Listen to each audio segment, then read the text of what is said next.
champ is here! It's just a man! Give me a hell yeah! What the Rock is cooking! To be the man, you have to be the man! Big Papa Pump! And you hooked up! Fallen! Holla! In the air! Woo, woo, woo! Cup of coffee in the big day.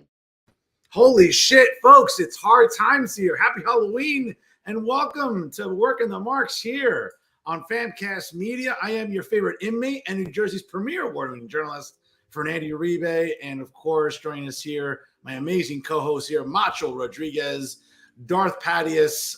Folks, happy Halloween to all of you. Hopefully you got some candy, some tail, maybe not in that order, but whatever the case may be, happy Halloween to you all. And of course, sharing is caring. Click that share button. Let everybody know how much you love Working the Marks. What's up, gentlemen? Happy Halloween.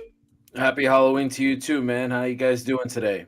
Happy Halloween. I have a quick question for you, Uribe. Now, do you start the game for Wild Thing, or are you middle relief? Like, what is it? Like, are you the setup guy for Wild Thing, or are you the starting pitcher? How does it work in the California Penal League? I'm Ricky Vaughn, baby. I'm Ricky Vaughn. That's it. You know, California Penal League. That's where I excelled at. Wow. Amazing. Sharing is caring, except for STDs. Don't forget that, folks. That's right. That's right, folks. Happy Halloween to you all, and appreciate you guys, everyone tuning in right now on YouTube, on Facebook Live via StreamYard, obviously on Twitch, Rumble, and all of our social media platforms. Shout out to Dee Rotten, who never has to wear a costume. He looks like that all year long. Whoop, whoop. I appreciate that. And folks, a lot to talk about in the world of professional wrestling / sports entertainment. It's a scary day, and some scary days are ahead as we have one of the most anticipated PLEs in recent memory, and we'll get to that in just a little bit. Crown Jewel emanates from Saudi Arabia in the city of Riyadh later on this Saturday night on Peacock. Alhamdulillah. Actually, Saturday afternoon at 1 p.m. Eastern time. And hopefully we'll be able to watch that 3-hour PLE and hopefully 3.5 hours without the 77 commercials that will probably be, You fucking cheapskate. $5.99. And but in any event, we'll get the Crown Jewel in a little bit, a stack card for sure. But let's get to some news here. And guys, it's interesting because when we think about really the rumors that seem to keep circulating here, we're hearing different reports. I know that Patty last week talked about Billy Body's latest report about CM Punk. It would seem that there's still a lot of social media buzz about Phil Brooks. He's been relatively quiet, no social media engagement per se, no pipe bombs, no shoot interviews on Twitter or Instagram Live like he was doing when, remember, he was kind of speaking his mind when he was in AEW. That's not the case right now. What are you guys hearing about, let's say, I mean, again, it's almost a certain, he'll be in Chicago at Survivor Series, but what do you make about his silence on social media? I love it. I think it adds to speculation of everything because right now there are actually people in AEW that believe he's in the devil mask. So I think that's the speculation. It's like, oh, let's try to get those ratings. If people think that he's in the devil's mask, it's like the greatest trick the devil ever pulled was, convincing the world he didn't exist. Maybe it's a work or whatever, but as we know, he's moving over to the E. So we just have to wait and see. And maybe he's trying to learn from his mistakes. He hasn't been totally quiet. He did make, not an appearance, but he was a caller on a radio show in Chicago, and he was asked about Survivor Series, and he said that, that the event sold out, that he might not be able to get tickets to go, but that more importantly, his dog Larry tore his dog ACL, and that he and his wife April really need to be home to take care of Larry because Larry's like his son. And, he feels the need to have to take care of little Larry there. So, obviously, it's tough having a sick dog. I mean, I know Mach, his dad once had a sick cat at home. So, it's a difficult situation to handle having a sick pet. But hopefully Larry recovers, gets a little dog ACL surgery. Maybe he's walking around, on a little dog chariot. He could bite another young buck. And maybe we get a chance to see Carlos Miguel Punk at the Survivor Series. Acknowledge Larry, bro. Acknowledge Larry. Knowledge, you know, listen, guys, Knowledge. I think it's a story that we have to keep an eye out for. And like I said, tomorrow's already November 1st.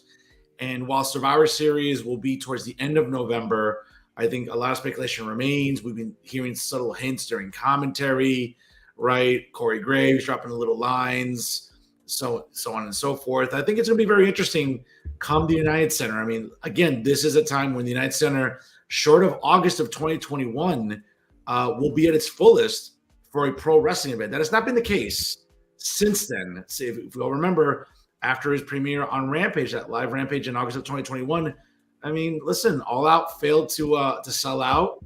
I believe later on in that weekend, whenever it's been in Chicago at the United Center, it has failed to produce record gate. That's not going to be the case later on next month.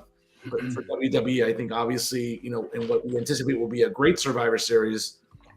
The return of CM Punk in Chicago, I think, could literally blow the roof off that place. And it could really, again, as we've talked about before, it could start sending the wheels in motion for 2024 and what we're going to be seeing, not just at the Royal Rumble in Tampa, but at WrestleMania 40 in Philadelphia. We'll see. There are tickets available, though, Fernando. I have not. I believe tickets are still available. I mean, they may not be the best seats. No nosebleeds for $400 a pop. Well, you know what? That's the cost of going to see pro wrestling right now. Listen, if you look at the tickets, for example, for the Friday, December 1st show at Barclays for SmackDown, again, and it's better wrestling.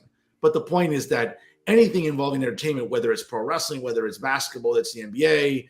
Like I'm looking at Lakers Nets tickets for me and Pat to go root for our Nets and my Lakers. Oh, whoa, time out. First of all, you're a fucking basketball hoe. All right. You are not a Nets fan.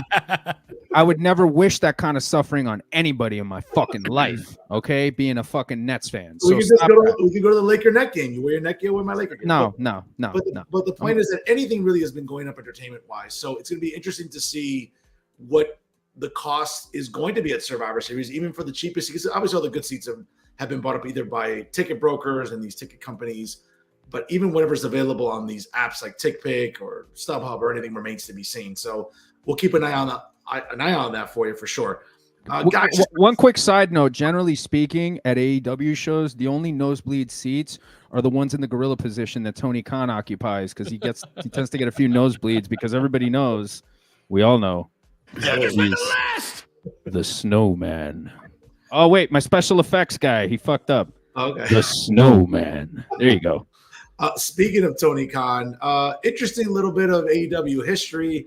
This past Saturday night, during a live collision, MJF defended the coveted AEW World Heavyweight Championship against one of the original champions of the company, Kenny Omega, all but guaranteeing he would eclipse Omega as the longest reigning AEW World Champion in the company's brief 4-year history. I got to tell you guys, it's been a year for him. I would argue that of any promotion in recent memory, never forget about WWE. I think about any promotion, the National Wrestling Alliance, Total Nonstop Action Wrestling, New Japan, MLW, you name it. I cannot recall a world champion or the major champion of a company being as uneventful of a title reign as MJF. And I love MJF. Listen, being a broadcast journalist, you know, I can be objective, but I have to say though, this has been a very uninspiring run. Did you say love and MJF in the same sentence? Well, I love MJF. I think there are elements about MJF that I love. And again, being a broadcast journalist, I can be objective about this. It's not been very compelling. And if you have to give a grade to this 365-day year reign for Maxwell Jacob Freeman, it hasn't been very good, guys. I hate to say it. He will be no more than a mid-carder in the E. Guaranteed. He'd be a mid-carder in NXT. Woo!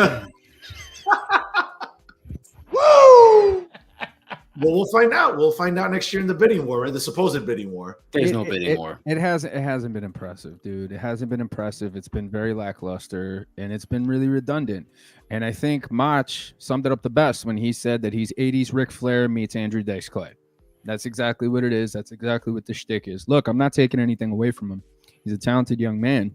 You know, he's putting himself in a good position. I think out of all the young people there, he gets it. He understands what the business is about. But it just seems like he's kind of complacent. and it seems like he hasn't really challenged himself, and he's not pushing to be creative. And I think it's kind of created a very lackluster world title reign for him. And it's weird, right? Because you would think that he has some aspect of control over his character. Again, I don't know this for a fact. I'm just hypothesizing. But you would think that he would have considerable input, and this is what we're getting. I think that's also an indictment of MJF as well, where I think now more than ever, that reinforces the notion that he needs oversight. Mm-hmm. Yeah, 100%. He's been very boring. I enjoyed Jay White more. Yeah. Clearly, that's I've made that known a couple of times. I'm enjoying right now. I enjoyed the Kenny Omega thing, and I was like, man, just have Kenny beat him. Like, I don't want this guy to do that. I don't understand what was the point of setting a record with Kenny Omega to only have him, like, for the record to be broken. The company's only been around for 4 years. You're breaking records already? That's exactly what I was thinking, bro. You pulled the words right out of my head. That's so weird. And you do that from like a global star like Kenny Omega. You just pull his record to give it to one of Snow White's 7 dwarfs. I don't understand it. That's terrible. Yeah, Spider-Man. I'm not really a fan of it. It's, to me, this is kind of the mindset of a lot of these people in AEW, where they feel like, well, I'm a veteran and I'm a star and everybody knows who I am, so I'm gonna put this young kid over. Kid, follow me in there. And it's just like, bro, nobody really knows who the fuck you are. Let's be honest. Mm-hmm. Outside of the fucking hardcore wrestling community, who really knows who Kenny Omega is? Nobody fucking does. His world title run wasn't exactly great either. You know what I'm saying? No. So, I mean, it is what it is. But, more of the same old, I'd say, in AEW. And a bad rating again. I think it was a little over 700,000 last week for Dynamite. I believe it was somewhere in the early 400,000s. With Ric Flair? For Collision. Collision this past Saturday. Really just this, again, disappointing numbers. And listen, we can talk about whether or not it was, the World Series was on TV, which again plays a role like anything else. College football rivalries are heating up because it's late October, conference games. Again, I think I said this at the onset of the summer on the show here that, Tony Khan gambled a lot by putting a show on Saturday nights. And I get it that, listen, it kind of reignites nostalgia for WCW marks like me and Macho. They used to love, WCW Saturday night at 6:05 on TBS. That's all well and good. But again, this is a different time. And you should have put it on in the afternoon. Again, WCW was at 6. I'm sorry. Yeah. 6:05, right? Yeah. 6:05. Yeah. 20, 25 years ago, there was this oversaturation, and really, not to say that wrestling or an affinity for it has subsided. It's not. It's still as popular as it ever is. The numbers will tell you merch sales, gate. It's still a popular form of entertainment. I just think that now with streaming and again, real life sports like Major League Baseball's World Series, college football, the NBA has returned. I mean, when the NBA has, Saturday night on ABC and the Lakers and Golden State and all these marquee games are going on Saturday nights on ABC for the NBA. I mean, folks, you want to talk about taking a hit. I mean, Tony Khan's going to be, bludgeoned in the ratings. And even if you put this match on free TV, which again, this is a pay-per-view caliber match for that audience, he put it on free TV. I get it. You can't just take away from Jay White and MJF coming up, I think, in a couple of weeks in the Forum in Inglewood, California for what is it, Full Gear or Full Gear? Yeah, sorry, Full Gear. You would think that this was a match that would be on a pay-per-view, but again, Tony Khan felt, hey, listen, let me try to pop a rating on a busy Saturday night.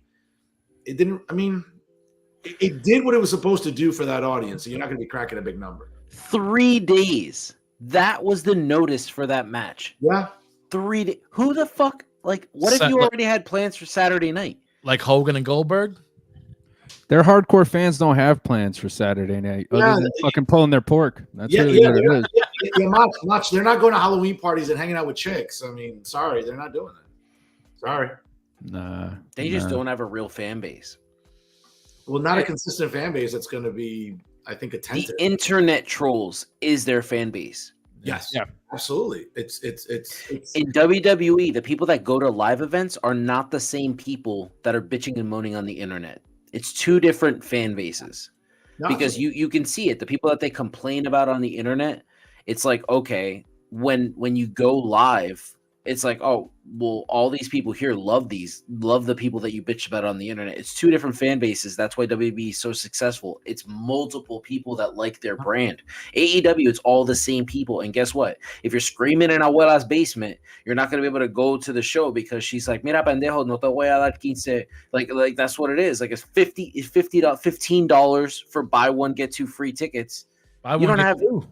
Yeah. The Big Show went on a independent show recently and offered buy one get two free tickets, or buy one get two free tickets for AEW. Or what is he called now? Paul White? Does he go by his real name? Yeah. Yeah. White. Yeah. It's just crazy. And again, to Macho's point, I mean, barely any notice for a match that theoretically, right, from a perspective for that audience, that should get a considerable amount of hype. In 3 days, I mean, it's a testament and a reinforcement that Tony Khan doesn't get the scrutiny he deserves because, again, the Mark community adores him and they're never going to scrutinize him. They're never going to vilify him.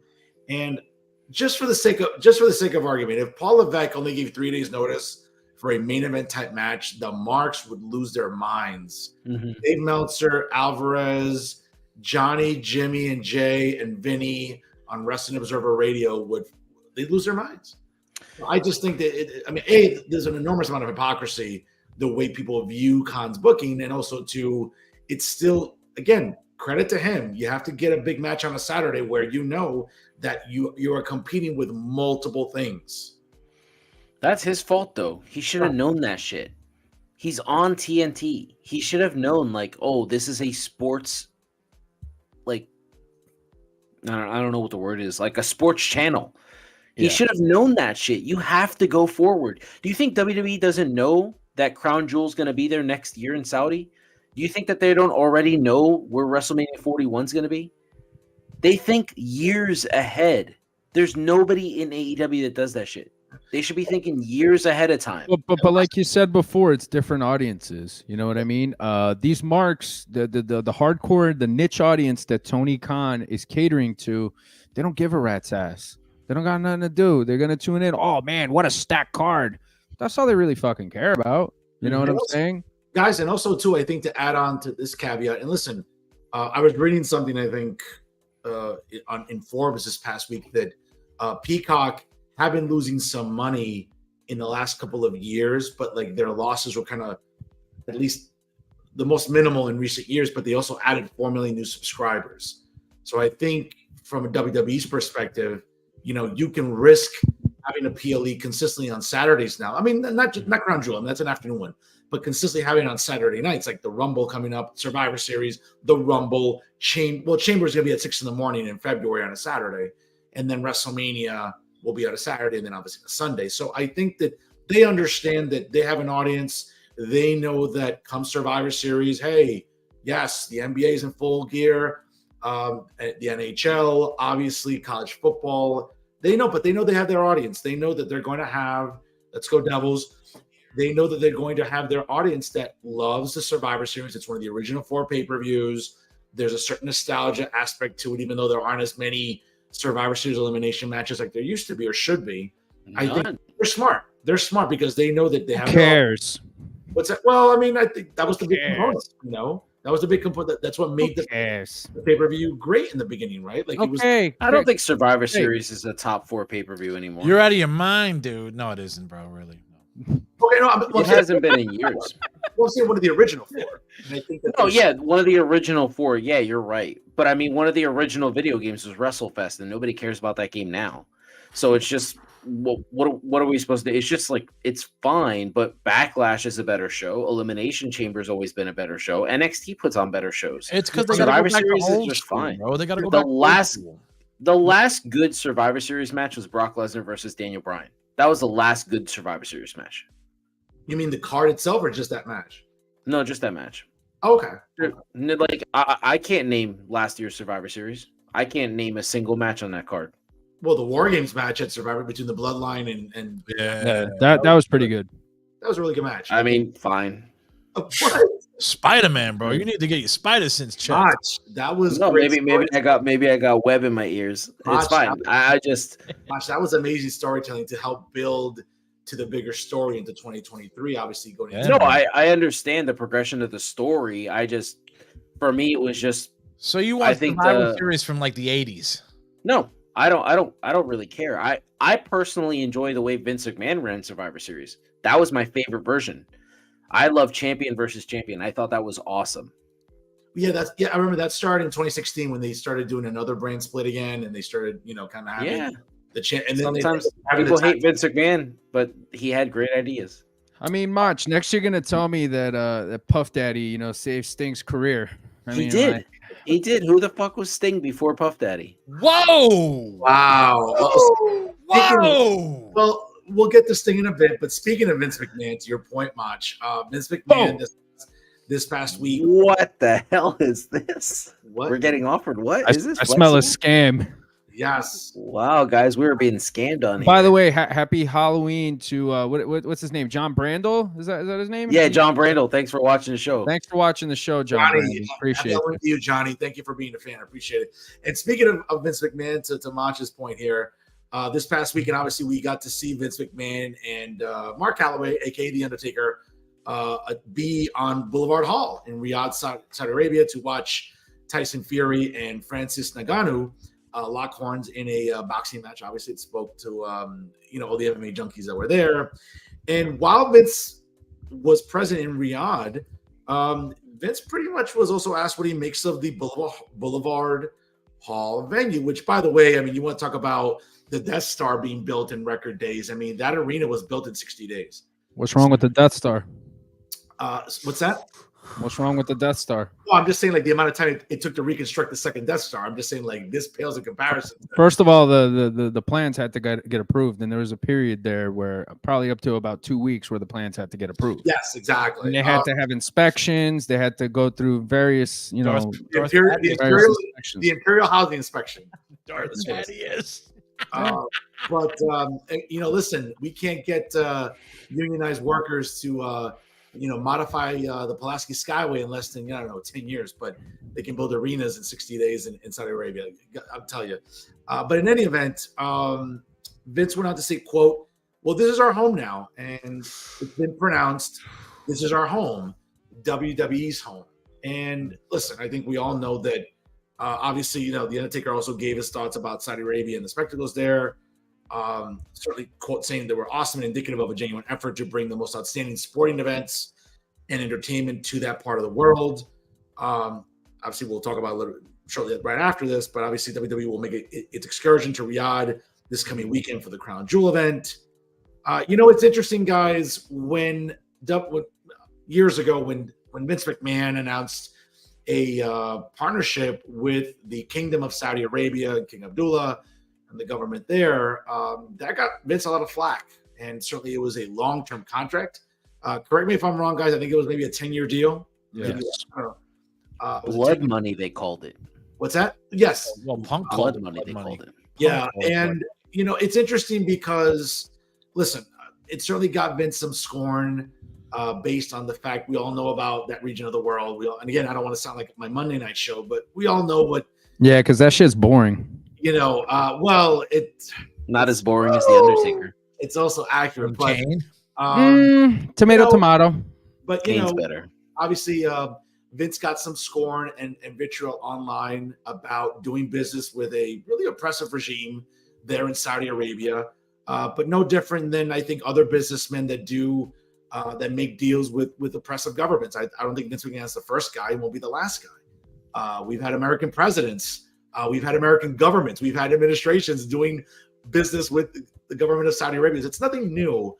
It's just, Vince made himself an easy target with the marks, with, doing shows there regularly. Obviously, we saw the greatest Royal Rumble ever. We saw Crown Jewel. We've seen some advancements where, finally now women, even though they have to be fully clothed up to their neck, for fucking Christ's sake, But that's their culture, bro. That's their culture. Right. Who gives a shit? You didn't like that Becky Lynch gear last year? That shit was awesome. The Kill Bill gear. I like I like Tiffany Stratton's gear and Charlotte's gear, but I mean, we're not going to see that there. But certainly it got Vince a lot of vitriol. We know it was a smart business decision. It's gotten Vince some scorn online. I know there was some feedback on Forbes about how that line was perceived. Vince is being smart. He's a good businessman. He's opening up doors, obviously doing a show, not now, obviously Endeavor and with the partnership now and the merger, but certainly, we'll be seeing, we just saw a show in India in early September. We'll be seeing a show in Australia in February of 2024. So listen, WWE is indeed a global company. Obviously, it's not a surprise, but it raised some eyebrows with Vince making that comment this week as he was in attendance for the Tyson Fury fight. What are your thoughts, guys, about, so again, 5 years later now, since the first Crown Jewel, has sort of the vitriol dissipated? Is it still viewed upon kind of negatively because of that part of the world? And didn't back in the day Madison Square Garden bank him the most money? Didn't MSG? Wasn't that like the place that banked Vince the most money? Yeah, that was the home turf. Yeah.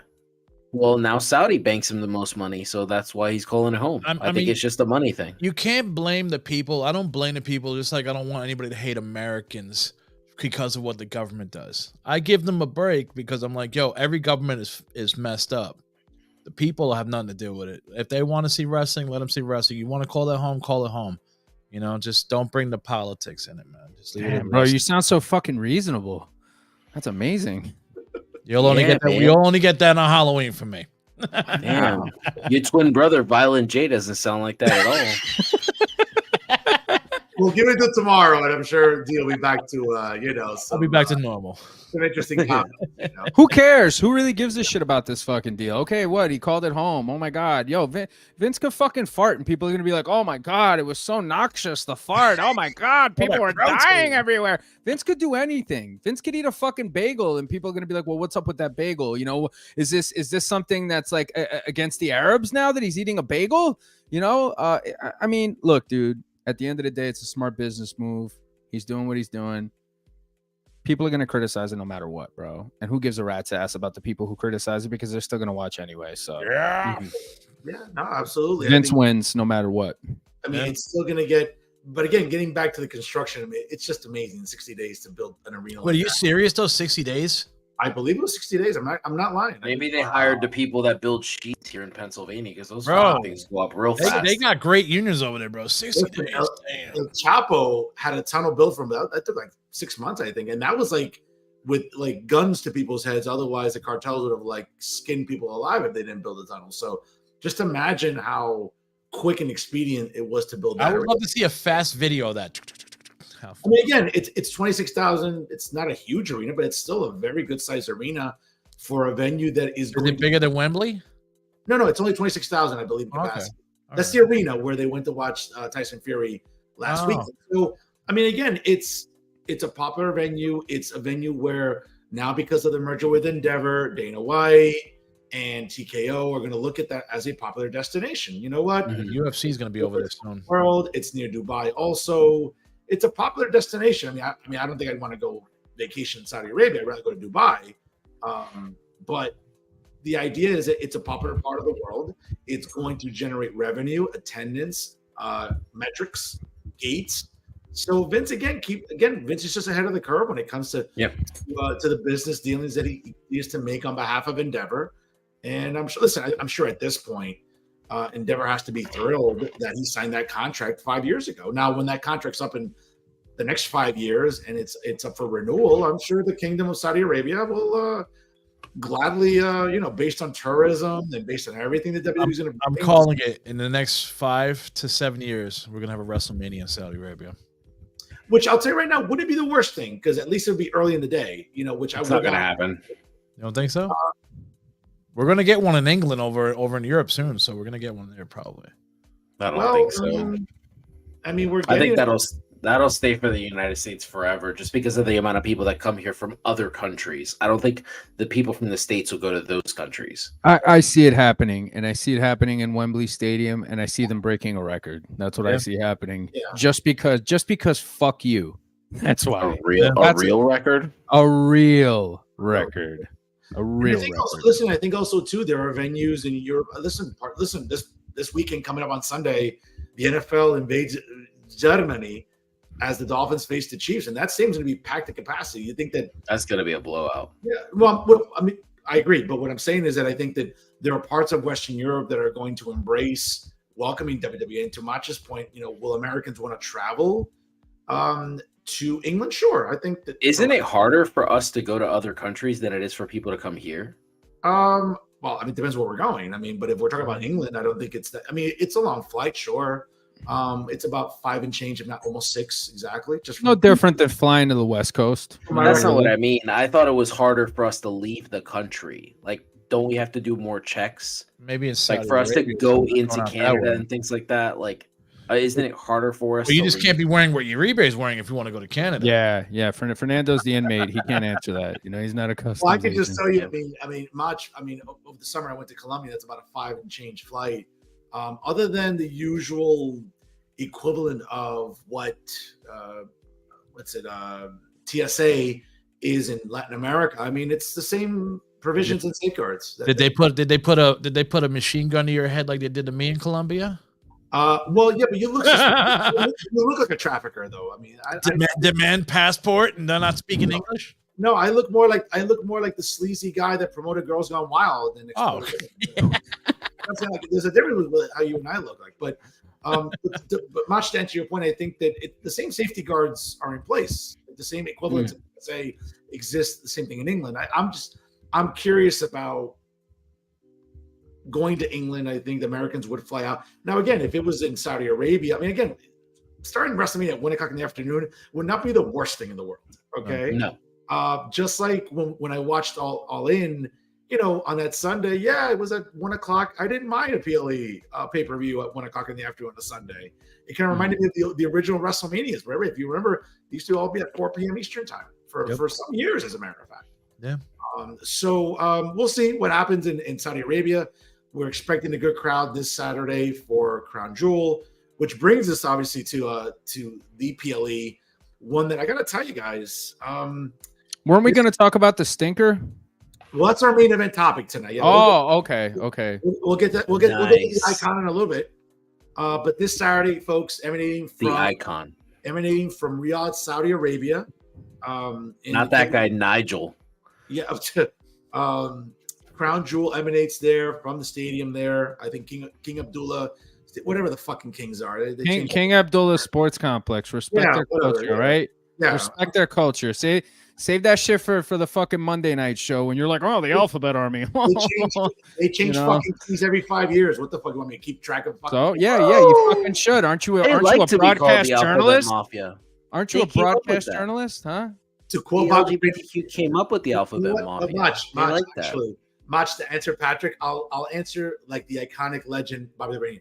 They're just some things I don't care about. So you talk about the second best manager of all time. That's fine, but to answer your question, there's what? Care about, so. He is. He's the what? The Paul second? Heyman. Paul Heyman. The second? Paul Heyman's the man. He's the third? best manager of all time. You, D, you're the third best manager. Are you working right now? Are you working? Oh, he's dead. Hold on a second. Hold on. Shoot. I got a call coming in. Hold on a second. Hello? Yeah. No, they agreed with me too. Paul Heyman's the greatest manager of all time. But God, wow. I mean, I've never heard anybody say that before, except for Paul Heyman. Exactly. Yeah, neither have I. He's a dog Thaddeus. But just blasphemy, Mach. Blasphemy. But, How is that blasphemy? How? Please enlighten me. Bro. Well, short of the way that he's been booked to manage champions, to say that. I mean, even before in WCW, bro, Paul Heyman with the cell phone, bro. He was a shit. When he looked like Jim Belushi? Yeah. Well, Cornette was better than him in NWA, WCW. Let's be fair about that, too. But that's just me. I mean, long term, we're talking about an entire career, okay? An entire career. Paul Heyman's just done more, man. Now, look, I'll say this much: Bobby Heenan was better. Bobby Heenan was better at taking bumps than Paul Heyman. Yeah, Bobby Heenan could actually work. He could actually work, and I'll give him that. You know what I'm saying? Yeah, Paul Heyman's never met a sandwich he doesn't like, clearly. But that's a part of his fucking heat, though. That's a part of his heat. Though. What, that he's a fucking The overeater? appearance, everything, bro, everything. Fucking appetite that he eats like a slob. Bro. This Bro, guy, I'm a massive fan of Batman too, but I'm not gonna make my entire thing looking like the Penguin from Batman Returns. Yeah. Like I don't. True. listen, maybe he's got some health issues. All right. Oswald Cobblepot. God. I am a man. Maybe he's got thyroid issues. Okay. Maybe wait, he's got thyroid issues. Hold on, Darth Patty. He's got You want a copy of his blood work? Should we Darth take a look Patty, at hold that? on. Macho and Fernando, who are your number ones? Maybe he's got a thigh issue. He's got a sandwich on each of them. Who's your number ones, guys? I thought it was GP. Bobby. I thought it was Bobby. Bobby? Yours, Fernando? Who's your number one? Bobby, not even. Okay. I mean, Bobby? yes, Paul has the longevity, certainly because of the body of work. But Uh-huh. let's be fair. I mean, Bobby the Brain. It's Who's But see, drawn like, more, all right, who's let me drawn ask you a more question. eyes? Who's drawn Are more we- eyes to the product? Who's drawn Yeah. more eyes to the I product? agree, but is that what we're doing? Are we not compartmentalizing the fact that he was a promoter? Or we're just talking about strictly manager, on-screen presence. Heenan family versus being a Heyman guy. Paul Heyman is also in on creative. Paul Heyman is a big part of why the Bloodline is successful, dude. You know what I'm yes. saying? Big. But we're big talking part. about on-screen character. Yes. on-screen Like, managerial. are you able, As an on-screen character, he's the best, bro. He is better than the Jimmy Hart. best. Well, I don't even want to mention that. who'd you say? I'm not even going to Jimmy acknowledge Hart. that. I'm not Jimmy even- Hart? I mean, Jimmy Hart's another one again based on longevity. That doesn't necessarily mean that it's even comparing to Heyman. Where does Freddie rank in this? Fifth, Classy? maybe. He's top 10. He's top 10, definitely, man. He's under Slick. But I mean, Paul took everything that all of those guys did, Mhm. learned from it, improved it, and made it better. Yes, sir. Mm. He's drawn more eyes on the product. He's Pat's putting a more Paul Heyman asses guy. in the seats. I'm a Paul Heyman guy. Fuck yeah, I'm a Paul Heyman guy. You know what I'm saying? And I know that anti-Semitism is a little popular nowadays. I don't All agree right. with it so much. I But, hate but I stand with Paulie Heyman. There we Okay. go. What the fuck? All right, Bobby. I stand with Paulie Heyman, Bobby. Yeah. Never, I don't know. never missing a chance to virtue signal. I'll tell you, folks. But The virtue signal, you got that shit on your roof, Nails. All right. but guys, this Saturday, Crown Jewel stack card, a real stack card, as opposed to what Tony Khan likes to proclaim it. Except the main event. The main event's a little lackluster, but whatever. Yeah. We'll talk about that in a minute. even with a special announcement coming tomorrow. But we got John Cena versus Solo Sikoa. Special note here, obviously, the way they've been packaging this feud. The greatest of all time, John Cena. He'll be gone soon, bro. The strike's almost over. Yeah, thank God. John Cena hasn't won a single match on a PLE in 5 years. They've been very good at stressing that in the vignettes, sort of the storytelling, the sort of the compelling climax. Will you get that win after so long against a guy who, listen, for a guy that's being portrayed as the enforcer, I've seen Solo Sikoa's shows be pinned to the mat quite a bit in 2023. Yep. So it's kind of Really? interesting for a guy that trying to protect as the enforcer. Man, he's been taking a lot of L's lately. But I mean, I've only seen him lose to Cody and Knight. he took what else? I think didn't Sammy take him out as well at some point? And has he? If I'm not I mistaken, haven't. If he did, I didn't see it. if I remember, I I don't think recall. during the remember. I'd have to Google the match he's had this year, but I mean, he's again for a guy that I get it, is a future star, is a guy that has all the looks, checks off all the boxes. You kind of want to keep him a little strong here. I wouldn't be opposed to him beating Cena to kind He's of. the Samoan LA Knight for me. They're both mid Carters. Well, it says right here, Cody Rhodes is currently the only superstar who has pinned Solo Sikoa in a televised match. Mach. I think that's a little unfair, dude. You got to be honest about this. All right. Solo has more potential to be a main eventer than LA Knight. Everybody knows that. Well, he's younger too. Sure, He's younger sure. I think Nepotism, He sure. has that upside. Nepotism. No, Nepotism. he has an upside. No, he has that upside. God bless you. No, not what is that? Nepotism. Jesus. If he was not related to the tribal chief, he wouldn't be where he is today. That's a big word for a That's Latino, man. ridiculous. That's ridiculous. This is coming from the fucking guy who can't spell. But I mean, I'm quoting Conan over here, bro. That's ridiculous. That's ridiculous. All right. He's talented. All right. He's got the skills to pay the bills. All right. He's got the thumb, bro. There's no nepotism there. This isn't the Hart family. Come on, man. You I'll know? say this. It wouldn't be the worst thing in the world to have him go over on Cena. Just to keep the that's gonna happen. What's that? Cena's not gonna win. I that hope. match. I hope. Let's not. say I hope this, bro. not. I think every heel is going to win in Saudi Arabia. Yes. Why do you think that I hope on the not. go home show on Raw, all the baby faces stood tall? Yeah, but I don't buy into that. I think that's a Mark conspiracy theory. That's not a Mark conspiracy. It is. That's it the way is. wrestling has been designed for years. Oh, stop! How many times has that happened? And then the fucking good guy goes over. Stop, please. This is fucking tinfoil hat bullshit. All right, listen. The greatest of all time, John Cena, needs to win this match. Matt, All right. we can't quantify. Matt, we can't quantify. I think. I mean, I'd have to. Again, Dean, I have to do some serious homework on this to get those He numbers. can't do us. homework. He can't fucking spell. Come on, man. You should know that, Professor. It Right. wouldn't be the worst thing for Solo to go over, keep that heat on him. Wouldn't be the worst thing.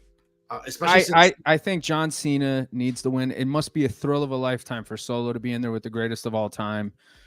It's got to be fucking amazing. Big words right there for John that one. Cena, the greatest of all time. Big words. The greatest of all time. Okay, that's fine. I mean, we're all entitled Capital to G, capital O, capital T, He's like fucking Will Ferrell. capital J, capital C. John Cena. Cody Rhodes takes on Damian Priest. Compelling match. I think it's interesting what they're doing with Priest here. Sort of like the hesitation for him to cash in. Sort of the teasing of maybe a dissolution of the Judgment Day. A lot of compelling things going on in this match. A lot of like variables I think that are floating around in this match. Again, as Cody Rhodes continues being the top baby face in the company, never mind one brand, I would say the entire company. It's interesting. Huge pop. You know, it's interesting because, like I said, I mean, there's a lot of rumors going around about what Cody's 2024 is going to look like. Is he going to challenge Roman? How does he get there? Does he win the Rumble? Does he win the Chamber match? Again, a lot of months to go. Does he beat Priest for the suitcase? Who knows? I think this is a good match. I think it helps to continue to elevate Damian Priest. So I think, let's be honest, guys, in just 3 years, this is a guy who was, tagging with Bad Bunny in Tampa at WrestleMania. Again, a featured match in the card, no question, against The Miz and John Morrison. But I think a lot of us looked at Damian Priest as like, okay, good. He was a good NXT guy. Let's see where he goes. They had the coveted United States Championship on him.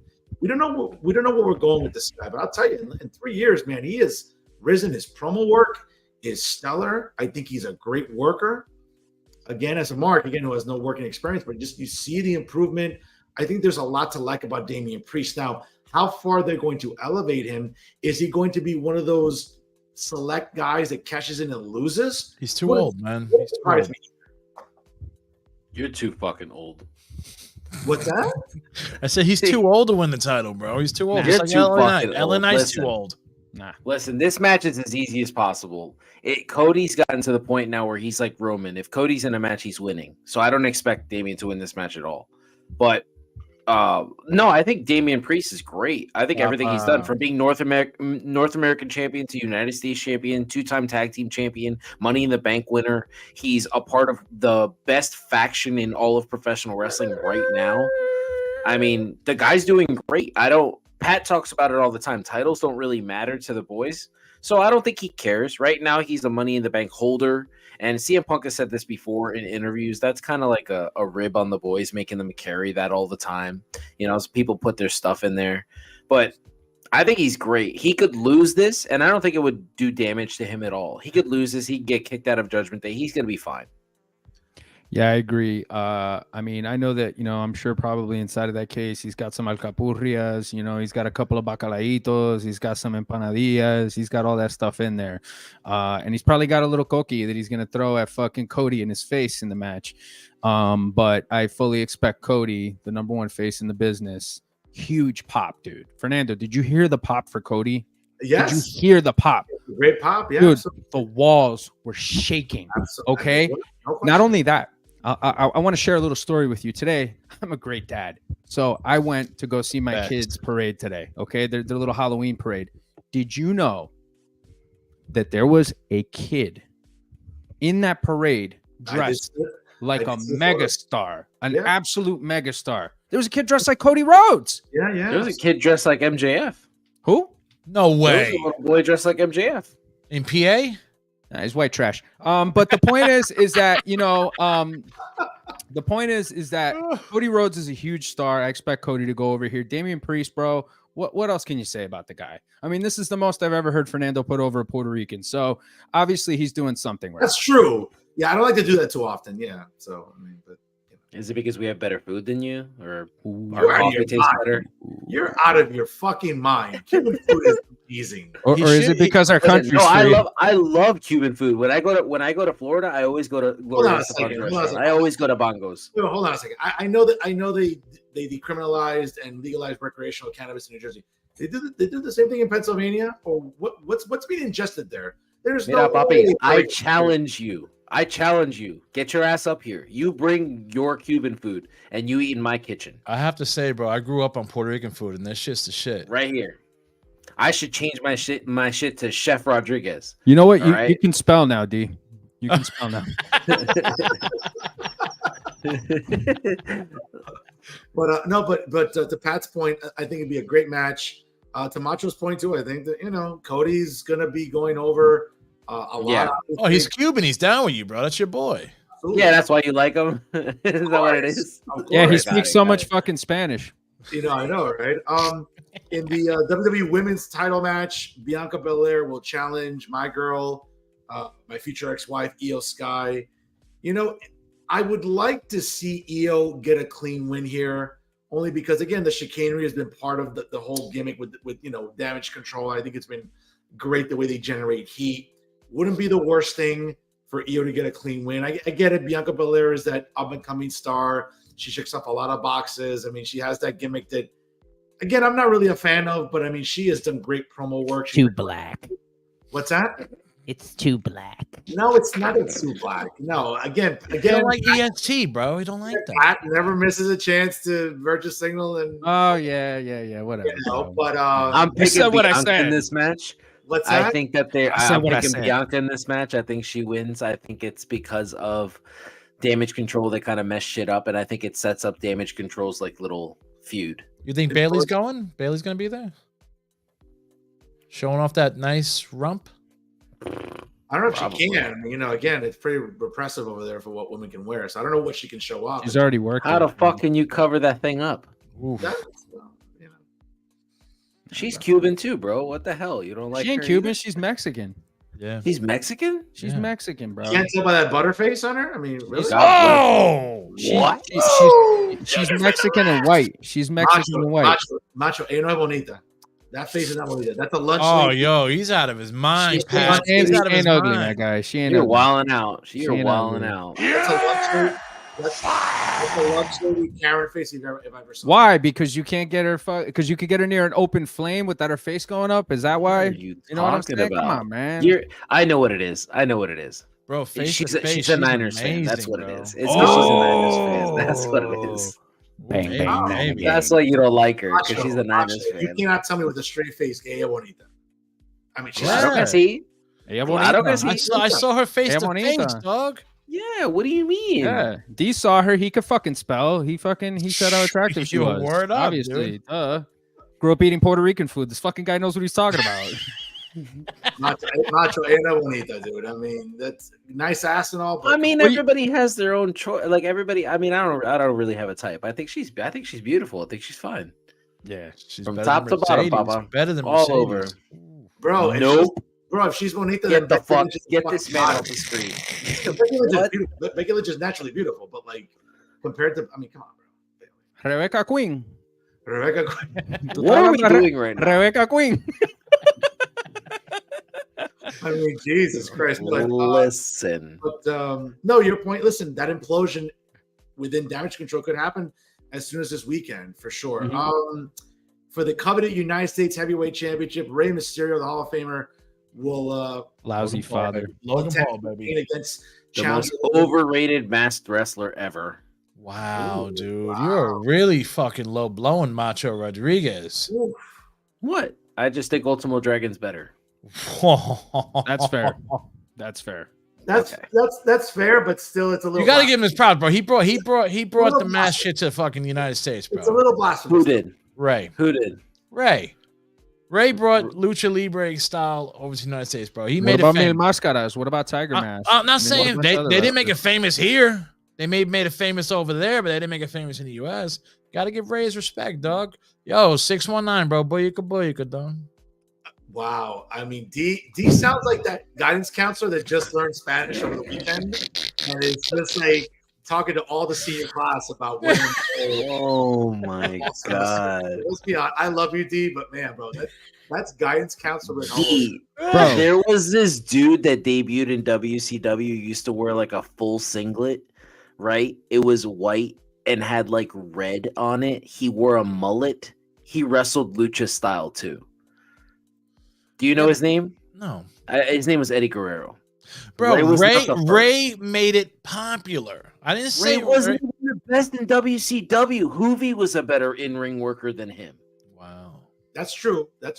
All right. Okay. Period. And that's- Ray yeah. still, listen to my words. Ray still made it popular. I don't say he's the best. He just made it But popular. how did in he the US. make something popular that was already Because popular? he's fucking great with the kids, Macho. Listen to my fucking English. Yeah, okay. No, I No, understand he's that. not great with the kids because if he was, then he would have been a better father to Dominic, the most dangerous man in professional wrestling. And I don't see what's funny about this. He Which, stole by the Eddie way- Guerrero's son. Which, by the way, I don't know if you Wow. saw, guys. I don't know if you saw on Raw. There was a guy that had a deadbeat dad costume. It was literally a guy at ringside with a Rey Mysterio outfit. I was Good. dying. Are you serious? Yep, watch Raw.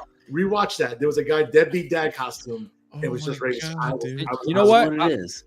To piggyback on what Macho said, obviously greatest masked wrestler of all time, Ultimo Dragon, right? Number 2, Portuguese Man of War, Aldo Montoya. Number 3, maybe Rey Mysterio. Okay, those are the 3 greatest masks. Oh, you know what? Mick Foley. He's another great masked wrestler. There you go. And then, Are you working right now? no, dude, look, all 12 of the Villanos, they're up there too as well.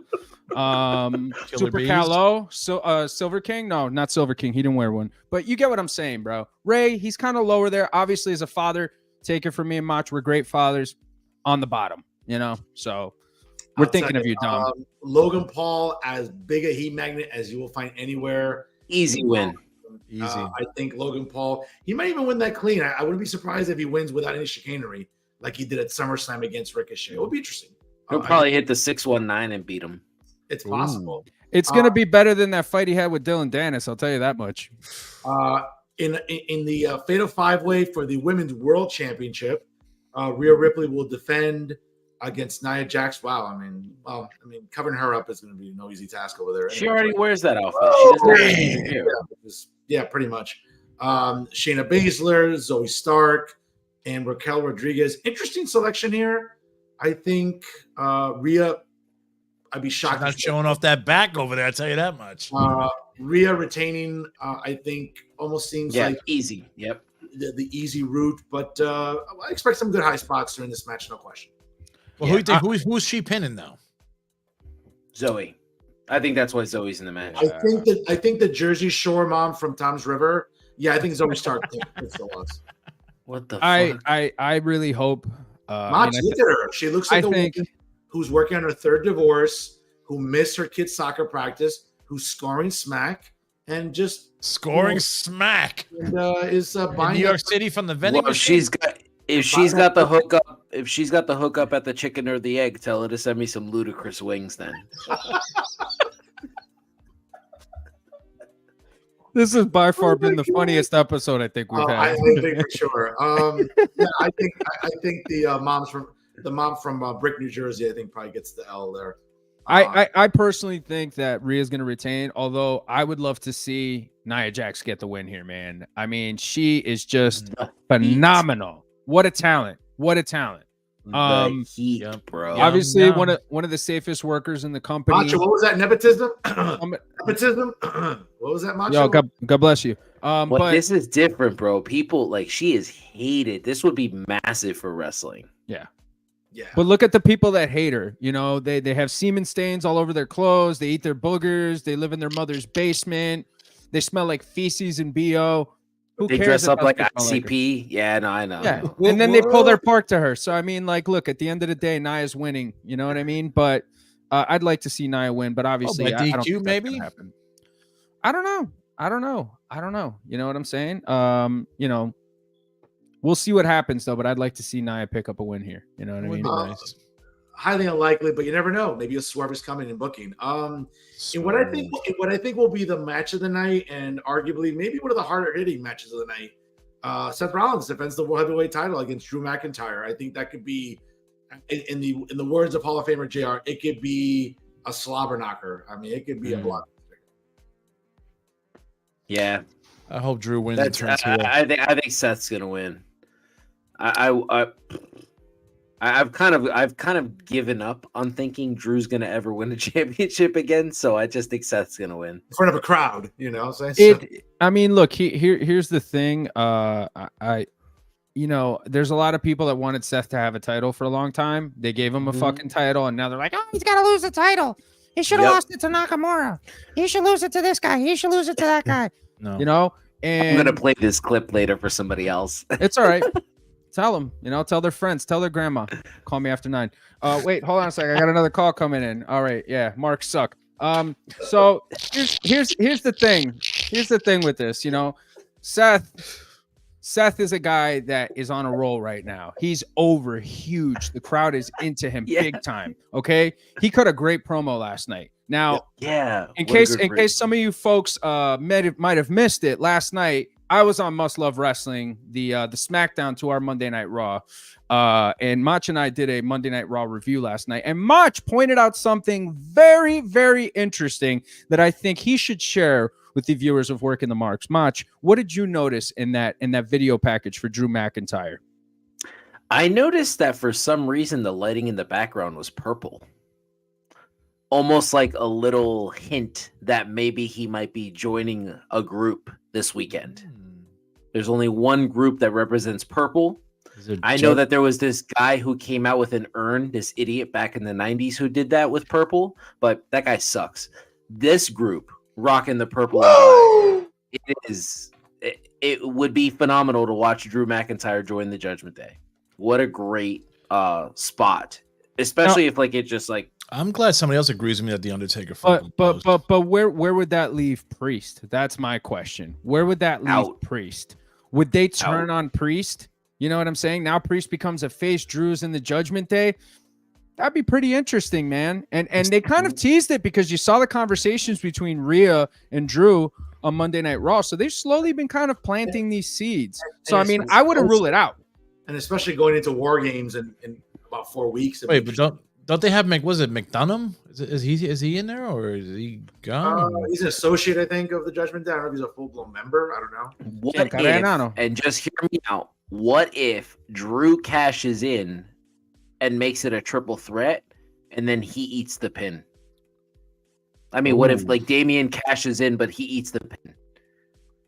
So it's like he loses and that's a way to either to have Seth retain and not have Drew lose the match, and that's when he like snaps. Like this guy, I was about to win. Damian cashed in, and then that's when Drew just snaps. Sounds like good booking to me. Yeah, that's Tony Khan booking right there, bro. Tony Khan would never come up with that shit. He'd have to pay me to come up with something like that. Best day, never. And obviously, guys, put a title in that Garden Gnome that's breaking the record at midnight. No way. And guys, in the main event, LA Knight, Oh no! Wait, we forgot another match with a bigger star, Sami Zayn taking on JD McDonough. We didn't mention that.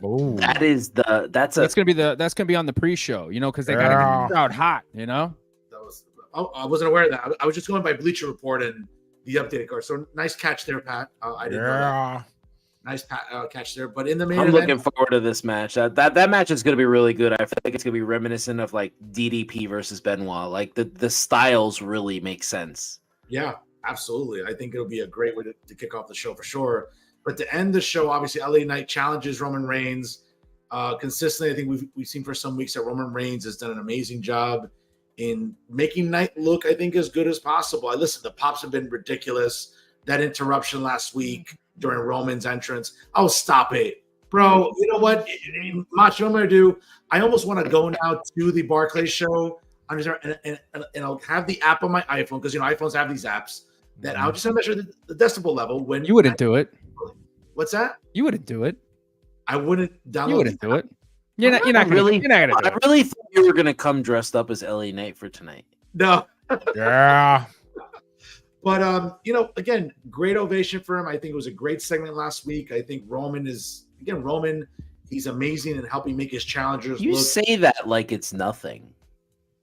No, I mean Roman's amazing in what he does. I'm not undercutting that whatsoever. Mhm. I think that Roman is doing, again, a sensational job in helping to elevate his competition and make him look viable. Yeah. On another note, I think that what LA Knight has done in a full calendar year has been amazing. I mean, listen, again, I've talked about this repeatedly on the show. From a guy that was doing a gimmick that was going nowhere with Maximum Male Models to then slowly but sure. Listen, people can roll their eyes all they want, but the facts are the facts. I mean, in that calendar year, he went into feuding with the late, great Bray Wyatt in a match again that was forgettable, but great character work, great build up to that match at the Rumble, going throughout the rest of the spring and summer, generating a nice organic following. And now let's be honest, Paul sees, hey, this guy's hot right now. Let me strike while the iron's hot. Let's see what happens. We all know Knight's not going to win on Saturday. Now, the compelling booking is, does Roman win again because of chicanery? Which again kind of adds to the heel persona. Oh, Roman again had to cheat to win. That's great. That's what adds to its character and the allure.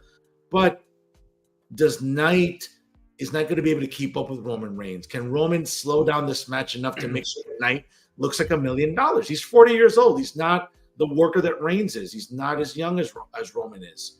Nobody's the worker that Reigns is. That's right. There's a lot of variables at play. Yes, Knight will take the loss, but it doesn't kill him, I think, going into the Royal Rumble in Tampa. And we'll see in 2024. I'd like to see some kind of like dusty finish. I'd like to see what happens, what the reaction is on the internet as well as live. If Knight gets a 3 count with Roman's foot on the ropes, only for the ref to realize that his foot's on the ropes and to restart the match, and that's how Roman wins. I just like to see what happens. Does he gain traction? Does it do anything to his character? Does anybody care? Do we go into next Friday thinking like, wow, LA Knight's that dude? Or is it like, meh? Well, Macho, I mean, I'll let you finish. I'm sorry. But I just think back to July when it almost seemed like all the marks online were like, oh, Knight's got to win the briefcase. He's got to win. And guess what happened? He didn't. It didn't kill his momentum. He still stayed popular with the fan base. He went to win the coveted Battle Royal at SummerSlam. He still had a pop. So I think even taking the coveted Slim Jim Battle Royal, is that what you're saying? Man, listen, say what you want. Okay. That Slim Jim. There's nothing wrong with Slim Jims, man. Hey, listen, that Slim Jim commercial with him and Bianca is still very good. But having said that, all the marks were going crazy. Oh, I can't believe Knight didn't win the briefcase. Where are we now? He's still over. He's still popular with the crowd. I'm happy with the guy who won the briefcase. What's that? I'm happy with the guy who won the briefcase. No, that's fine. But remember, remember all the vitriol was like, oh, he better win. He didn't. And guess what? Where he is now. He'll lose on Saturday. It doesn't affect him, I think, anyway. I think fans are still probably behind him. And he'll continue on into 2024. I think some fans are behind him. Obviously, I don't think Saudi Arabia is going to know who he is. Yeah. Because, I mean, he's still a pretty small star, globally. He's wrestled in a few podunk promotions throughout the years. Yeah. Most notably Impact Wrestling, which like 5 people, including Fernando, watched. We got to get the dummy thing on here. And Macho, he was a co-holder of the NWA World Tag Team titles. The lineage of those fucking amazing. That must have meant something in 1986. But in fucking 2023, nobody gives 3 drops of piss about it. Yeah. It's still a very heralded title, though. Yeah. Oh, wow. Yeah, no, totally. Everybody fucking knows that. That's at the show. The Saudi Arabian crowd's not going to know who he is. They're going to have to show a ton of video packages before this show. Yeah. Just so they can have a reaction for this guy. Okay? Because he's doing all right in America. He's doing okay. Yeah. He's a solid B+ player. Okay? Solid B+ player. The fuck he is. All right, B, fine. But the point is that, Roman, I mean, dude, this guy, he's on a run of a life. Bro, he's the top merch seller, bro. It's not gonna last for Who Roman? is? Yeah, Roman is. No, LA. What? LA's top What? merch seller, bro. Right You now. know what? You know what? You can't fucking spell again. All right. So this is. D, look that up. D, try to find some data real quick on merch sales. I'm sure. Bogus numbers. He's in the top 5. He's doing. He pretty stole good. his wrestling name off a Little Bow Wow movie. Like, what are we doing here?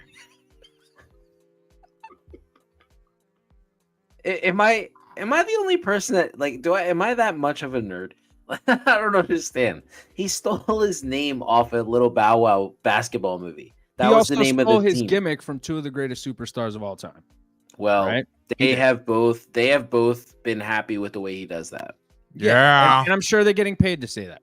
Wow. But Okay. Interesting. Wow. Okay. Topps new list of. Okay. What is this? This is fake news. Where did That's you get from this from? October 2nd, bro. October 2nd. October 2nd. A lot's happened since October 2nd. Top merch seller in September. That's bogus. I know, man. This is bogus, and you know it. All right. We'd lost Chandler Bing. What the fuck? Who? Top merchant. Okay, hold on. Let's see what this website Number says. 10, Kevin Owens. Number 9, Roman Reigns. 8, Nine. NWO. 7, 9? Jay Uso. 6 is Bray Wyatt. Number 4 is Stone Cold. Number 3 is Cody. Number 2 is John Cena. And number 1, This is doctored. This For is doctored. September. I have I'm sorry, reliable. I don't believe. I don't believe list. this either. Obviously, looking up fake news over here. What else is new? The only thing that makes it believable. What did is Uribe send you that? Huh? Jesus. The only thing that Unbelievable. makes it believable is because NWO is still in the list. Yeah. Well, Stone That's what Cold. makes it believable. Do you And know what the Stone real Cold, yeah. top seller is in WWE? It's the event T-shirts, the ones that say New York 316, Hershey 316, Newark 316, all that stuff. Those are the That real fucking ones. The Hershey real shirt. number I ones. keep trying to get that for Arthur, and it sells out before. Yeah. Yeah. It's like that's the first place people run is that stand. Getting back to this mid card guy that Roman's going to carry. They're going to have a pretty good match. Roman's going to do everything that he can to help him, right? Because Roman's on the run of a lifetime. And folks, appreciate Roman Reigns while you got him, because it's not going to last forever. It's I not. just said this today. It's I not. love that. Like Enjoy it, bro. It's like Preach. Enjoy it. Do Enjoy not it. compare Okay? Roman Reigns to that shit show. Dude, This it's like is- Hulkamania in the 80s, bro. You better watch out, Puerto Rico. Listen, All right. Well, I mean, Calm I down, John Candy. Relax. I wouldn't call. Listen, I think that the way that Vince booked Hogan and he knew he was getting engaged. I'm just saying, Roman's like a phenomenon, like Hulkamania. It's Bloodline. It's a phenomenon, bro. Yeah, but the only difference. Yeah, but the difference is that I think that Paul already has in his mind who is going to succeed Roman Reigns, and probably going to be Cody, unless there's some discrepancy or some wrench thrown into the equation going into 2020. Why would it be Cody? Because he got that story you got to finish. But that was never the He case. with finished his Hogan. story. He won the Undisputed Tag Team Championships. He won Damn, titles he bro. didn't have. He finished the story. No, he's going to finish the story. He's going to be the guy to beat Roman. I think everybody knows that. I really Roman's gonna break Hogan's record. Actually, you know what, Pat? I'm glad I don't know. we have Macho on here. Mach, I said this to Pat earlier today, not to digress from Crown Jewel's main event, but I really just think that if it's true about what's going on with the chatter about Rock, whether or not he, will be at Mania to challenge Roman, I don't think it would be the worst booking decision to kind of revisit WrestleMania 10, where Roman's cousin, Rodney, had to defend the title twice in one night against Lex Luger and Bret Hart, the co-winners of the Rumble. It wouldn't be the worst thing. Saturday night he defends against Rock, beats Rock, and then he has to face Cody on Sunday and loses to Cody. I don't think that'll be the worst booking decision for Mania. I like it. I think that's cool. If he main evented both nights, I think that'd be cool. It would add to his legacy. I was thinking about this. It's overkill. It's overkill, bro. I was thinking about this, right? How can they like just say, how it went from WWF to WWF to WWE to shouldn't those championship title reigns just be for WWF, and then it changed when it went to WWF, and then it changed when it went to WWE?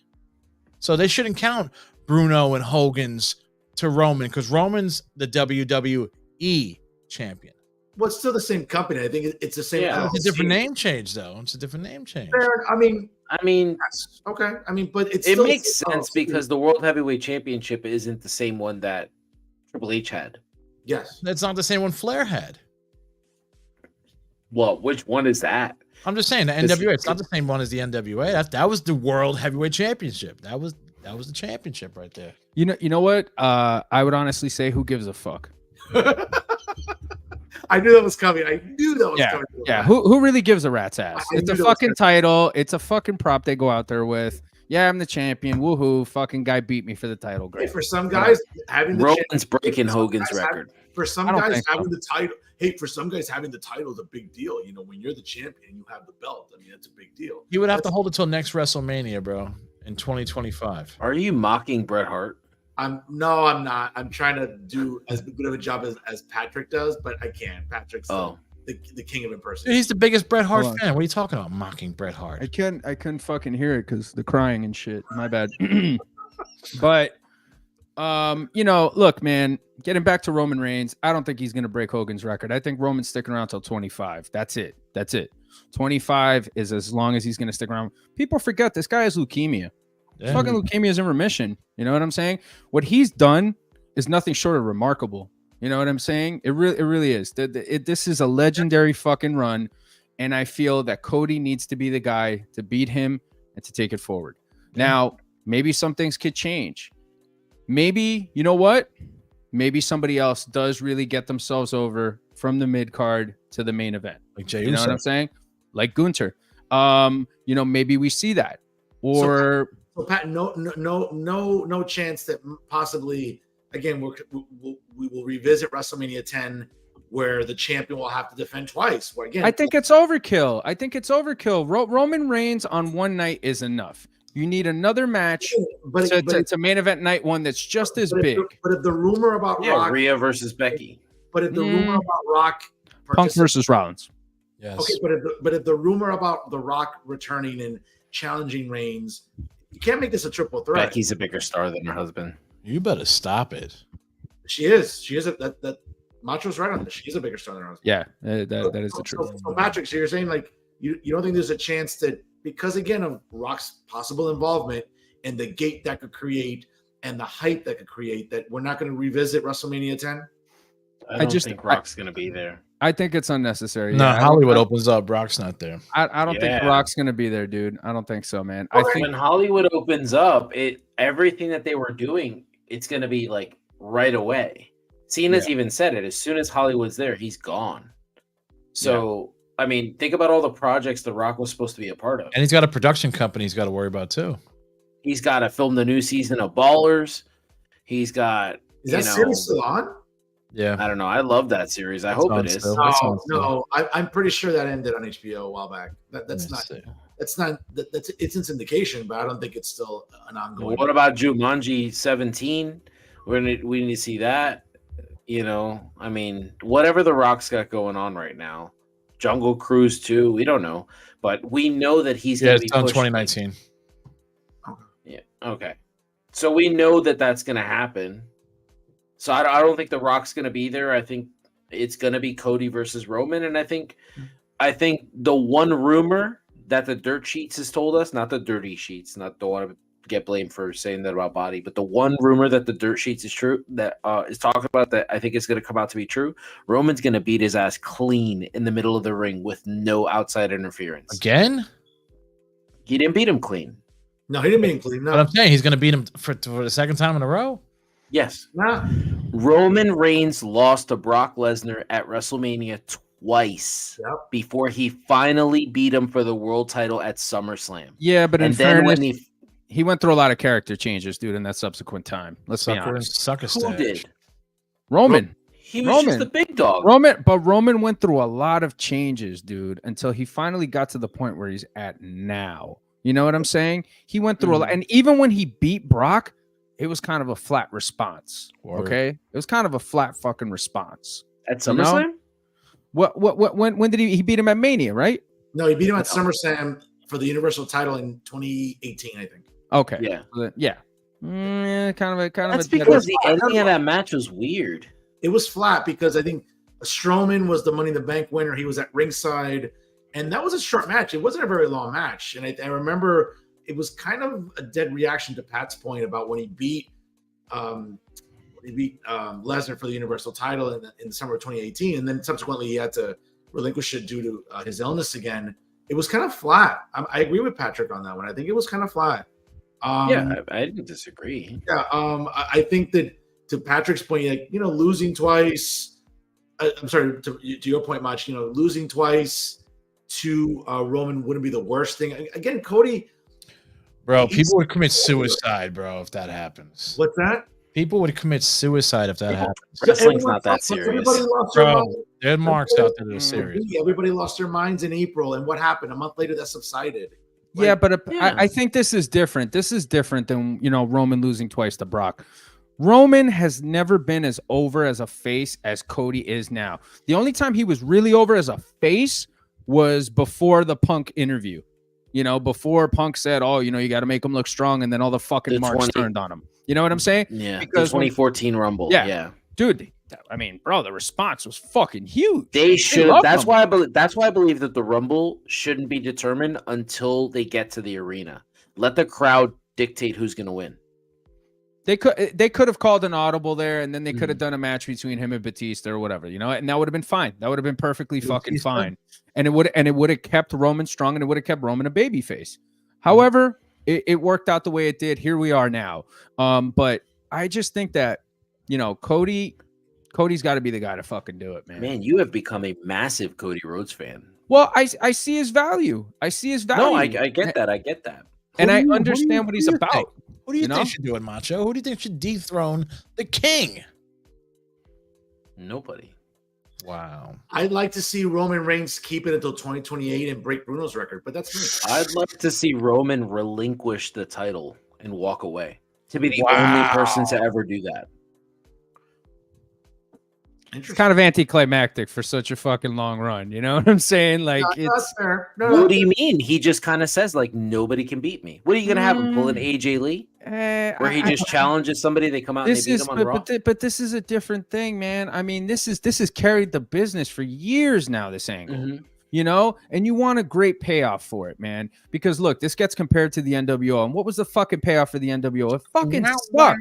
It fucking sucked. That shit was flat. You don't want to walk that same path. You want to it was flat because Hogan was pissed off that he didn't get a tan. That's why it was fucking flat.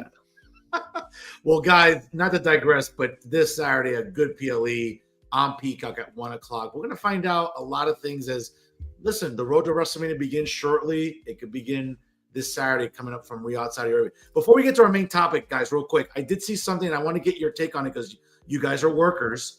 And today on Busted Open Radio, Mark Henry came out today and talked about his dislike for this concussion angle concerning Candice LeRae. Now, she had wrestled her first match since August last night on Raw against Zia Lee.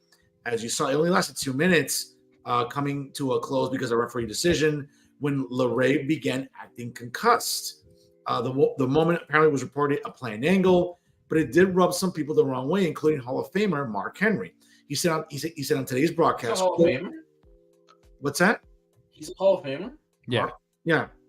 So he said today on Busted Open Radio, quote, "It's such a serious thing. I don't want pro wrestling to make plays on concussions."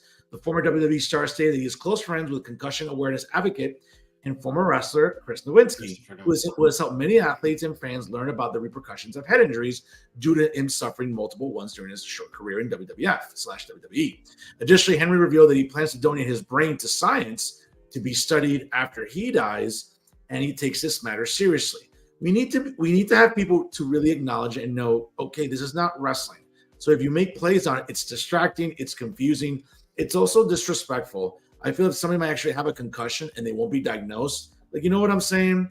It doesn't sit well with me. You shouldn't be making theater out of something that's very serious. You guys are workers. What do you think about Mark Henry's thoughts about? Don't let the work you, brother. That's kind of how I feel about it. I don't work Sean, for you, brother. It's not. No, it's don't let the work you, brother. I know. I'm just saying.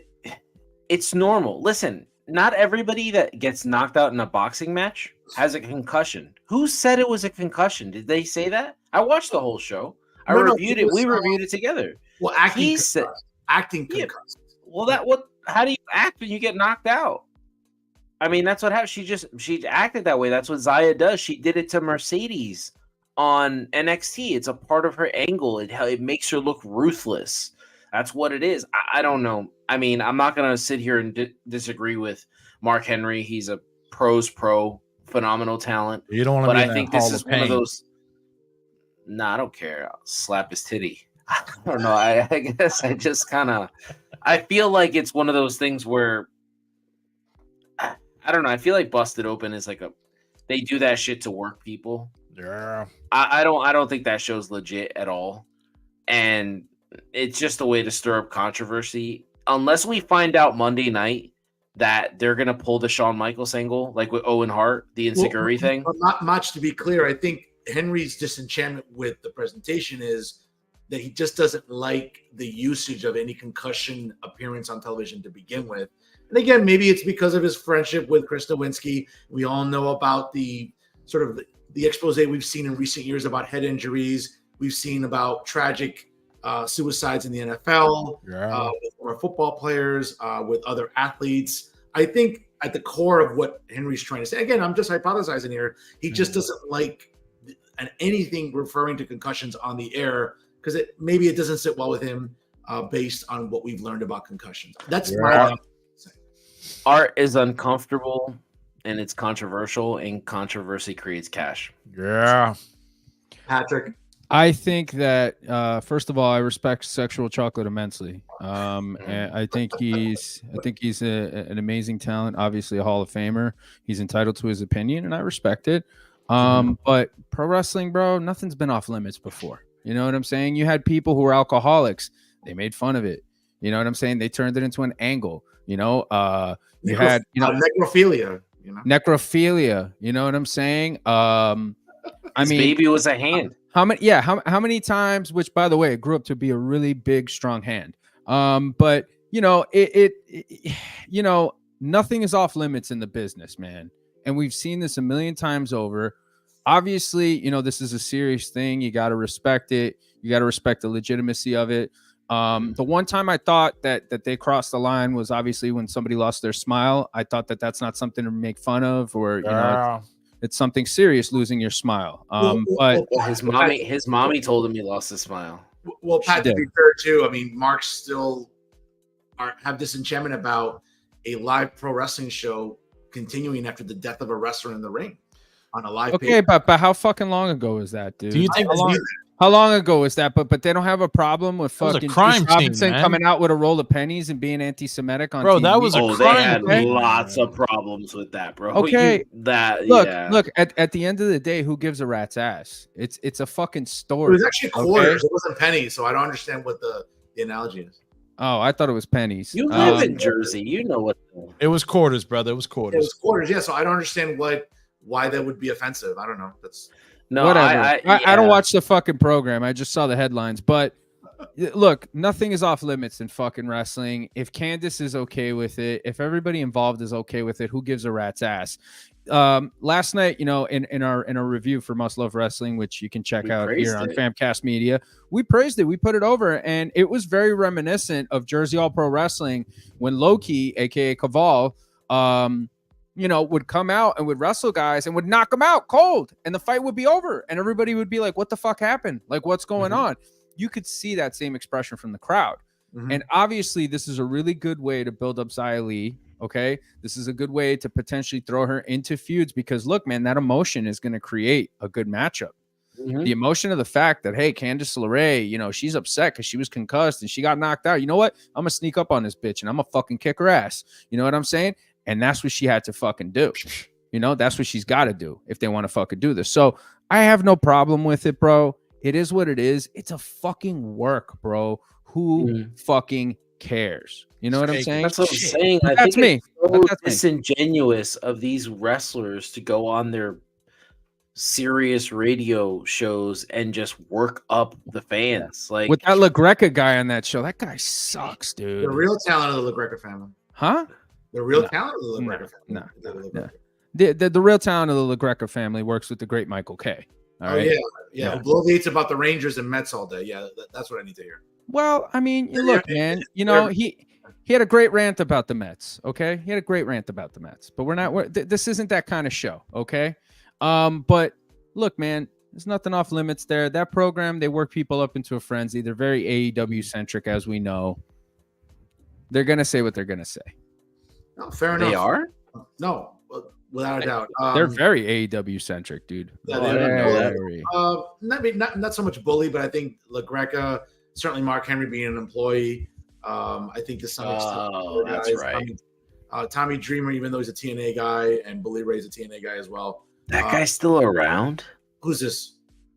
Tommy Dreamer? I thought he was gone after the Plane Ride from Hell stuff. No, Tommy Dreamer is the holder of the coveted Digital Media Championship in Impact Wrestling right now. Macho. Is every sack of shit title coveted? Well, it is if people are pursuing it, right? So it's coveted. There you go. That's just being booked to be pursued. I thought the last good thing that Tommy Dreamer did was feud with Raven. That's a fair point. I thought the last good thing he did was retire. Funny story about Tommy Dreamer. My ex-girlfriend, who used to work at Houlihan's in Sea Caucus back in the day, I got her into wrestling, in the early 2000s. And when she saw him there, she yells out in front of everybody, "Oh shit, it's Tommy Wet Dreamer!" Because that's what I used to call him. And he obviously popped for that. So that was really cool. But he was a cool guy for that. No, definitely. Guys, to our main event topic, obviously last week on Dynamite, Tony Khan presented a special gift to Steve Borden, aka Sting. Last week it was the arrival of the Nature Boy, and I know I lost my mind when I heard the 2001 Space Odyssey music and the Nature Boy Ric Flair. I heard he would never ever have the Nature Boy Ric Flair on his show after the Vice show, Dark Side of the Ring. Tony Khan said it. Oh, really? Wow. Yep. Okay, well, listen, ratings and money and cocaine and Adderall, they all have tremendous effects on production and television. Having said that, guys, Sting announced his retirement recently, and he said that at Revolution in February of 2024 will be his last professional wrestling match. Thank God. And I think that it's now is as good a time as ever to sort of examine the legacy of Steve Borden and to examine a guy who grew up in Venice Beach, bodybuilder guy, along with Jim Hellwig, who formed the Blade Runners, right, after being discovered in a gym in Venice Beach, at Gold's Gym. Came up through the great world-class championship wrestling promotion in Dallas, Texas, headed by Fritz Von Erich. And, there was a lot of chatter at the time about, look at this guy's build, look at his look, the same thing with Jim Hellwig. Obviously, it took him in different directions as Jim Hellwig signed with WWF in early 1987, or mid to late 1987, excuse me. And Steve Borden went on to sign with the UWF, which would subsequently transition into the NWA. Sting, the surfer look, a guy who, listen, in March of 1988, up against WrestleMania 4 on TBS, the first ever Clash of Champions, him and Ric Flair wrestled to a 45-minute time limit draw. That was the first channel flick. Yeah, the first real, it was kind of the first conflict for wrestling fans, right? Where while WrestleMania 4 emanating from Trump Plaza was on pay-per-view, this was on free TV, a great show. That was the first wrestling match I ever saw. Yeah, and it was a great match. Ric Flair made him look like $1 million. Yep. Subsequently, what we would see from Sting from that moment on, he was becoming the face of the NWA/WCW.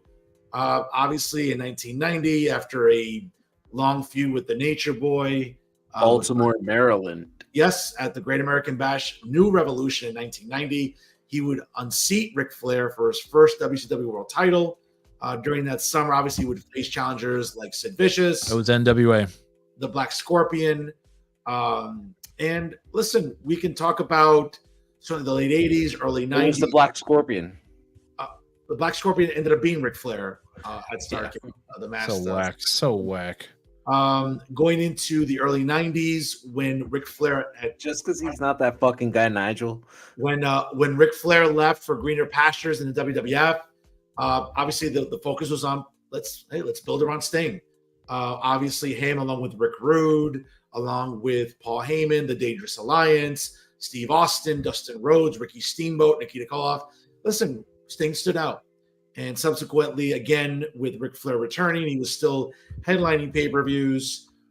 with Davey Boy Smith, the late great Davey Boy Smith, against. You missed two big names there.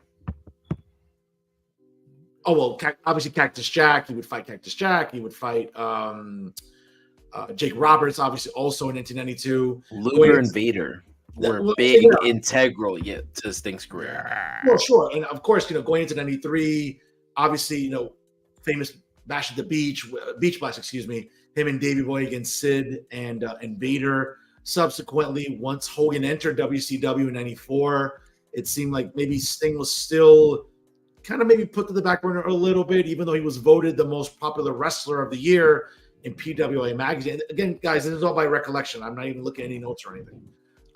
He was still very popular. We all know what happened in the summer of '96, into the fall of '96 when Hogan arrived and turned heel. We saw Sting go into a metamorphosis with the Crow character. Again, credit to Scott Hall. Yeah, he owes him for the second half of his career. Yeah, the late great Scott Hall in reforming his look. We saw Sting basically for 18 months not wrestle. He would appear periodically on Nitro. He would be, threatening the New World Order. He would be haunting the New World Order.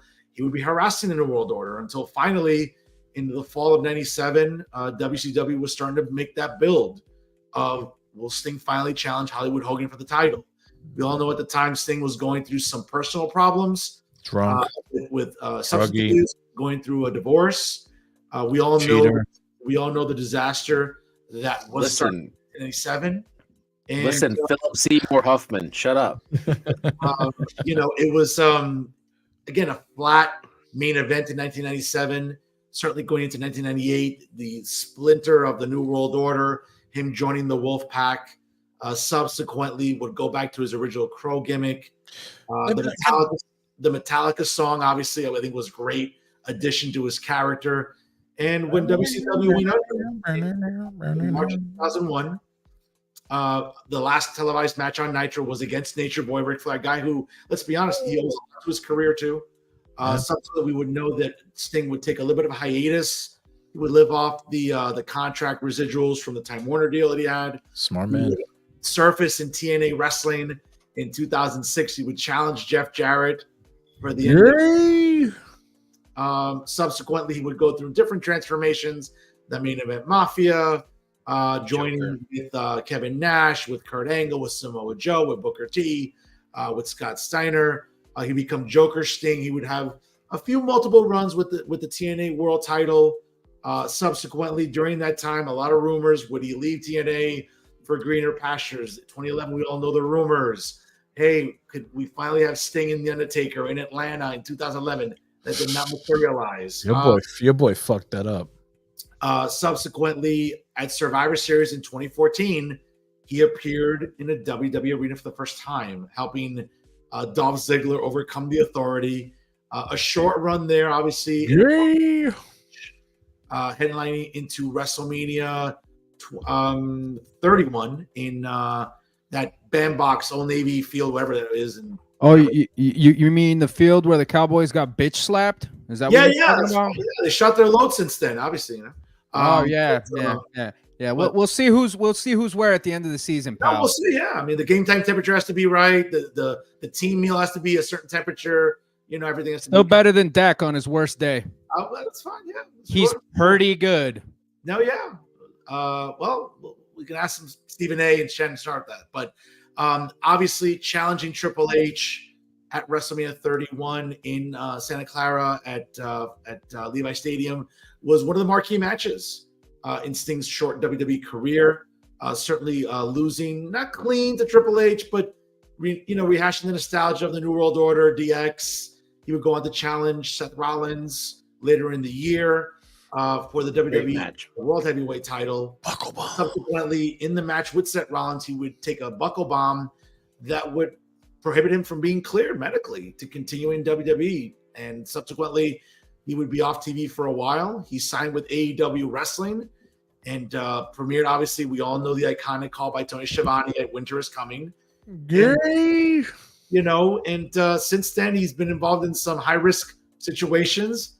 He's been partnered with Darby Allin for the duration of his AEW run. Super gay! Now, subsequently in February of 2024. He calls it a career. I think all this from recollection is pretty impressive, guys. That's a great one, bro. You're Yeah. very 100%. photographic memory, Professor. 100%. I mean, 34 years of my life have been spent watching this man work. He's been I'm not here talking to you guys today. I don't even know if me and Pat are friends. Like when we started being friends, wrestling was like a big deal for us. Like that's kind of how we got started. That he's the whole reason I watch professional wrestling. It sucks that he's gonna go. I said this a while back. I'm old enough now to watch my 4 favorite wrestlers ever like leave the business. Brett, Lesnar, Bryan, Sting, gone. Just like leaving. Have to find a whole new crop of people to like. And yeah, to me, Sting has definitely been he's a Mount Rushmore guy to me. I think I'm glad he never was put in a position to have to work that pansy ass from Texas, because I feel like that guy's super overrated. That was his fault. Whose fault? Sting. He didn't want to go. He was scared. He was scared.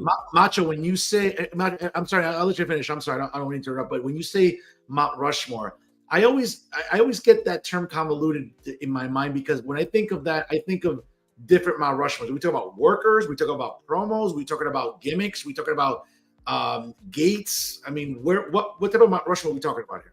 I'm talking about all around professional wrestling. Oh, you're out of your mind, dog. Total package. Total package. Word up.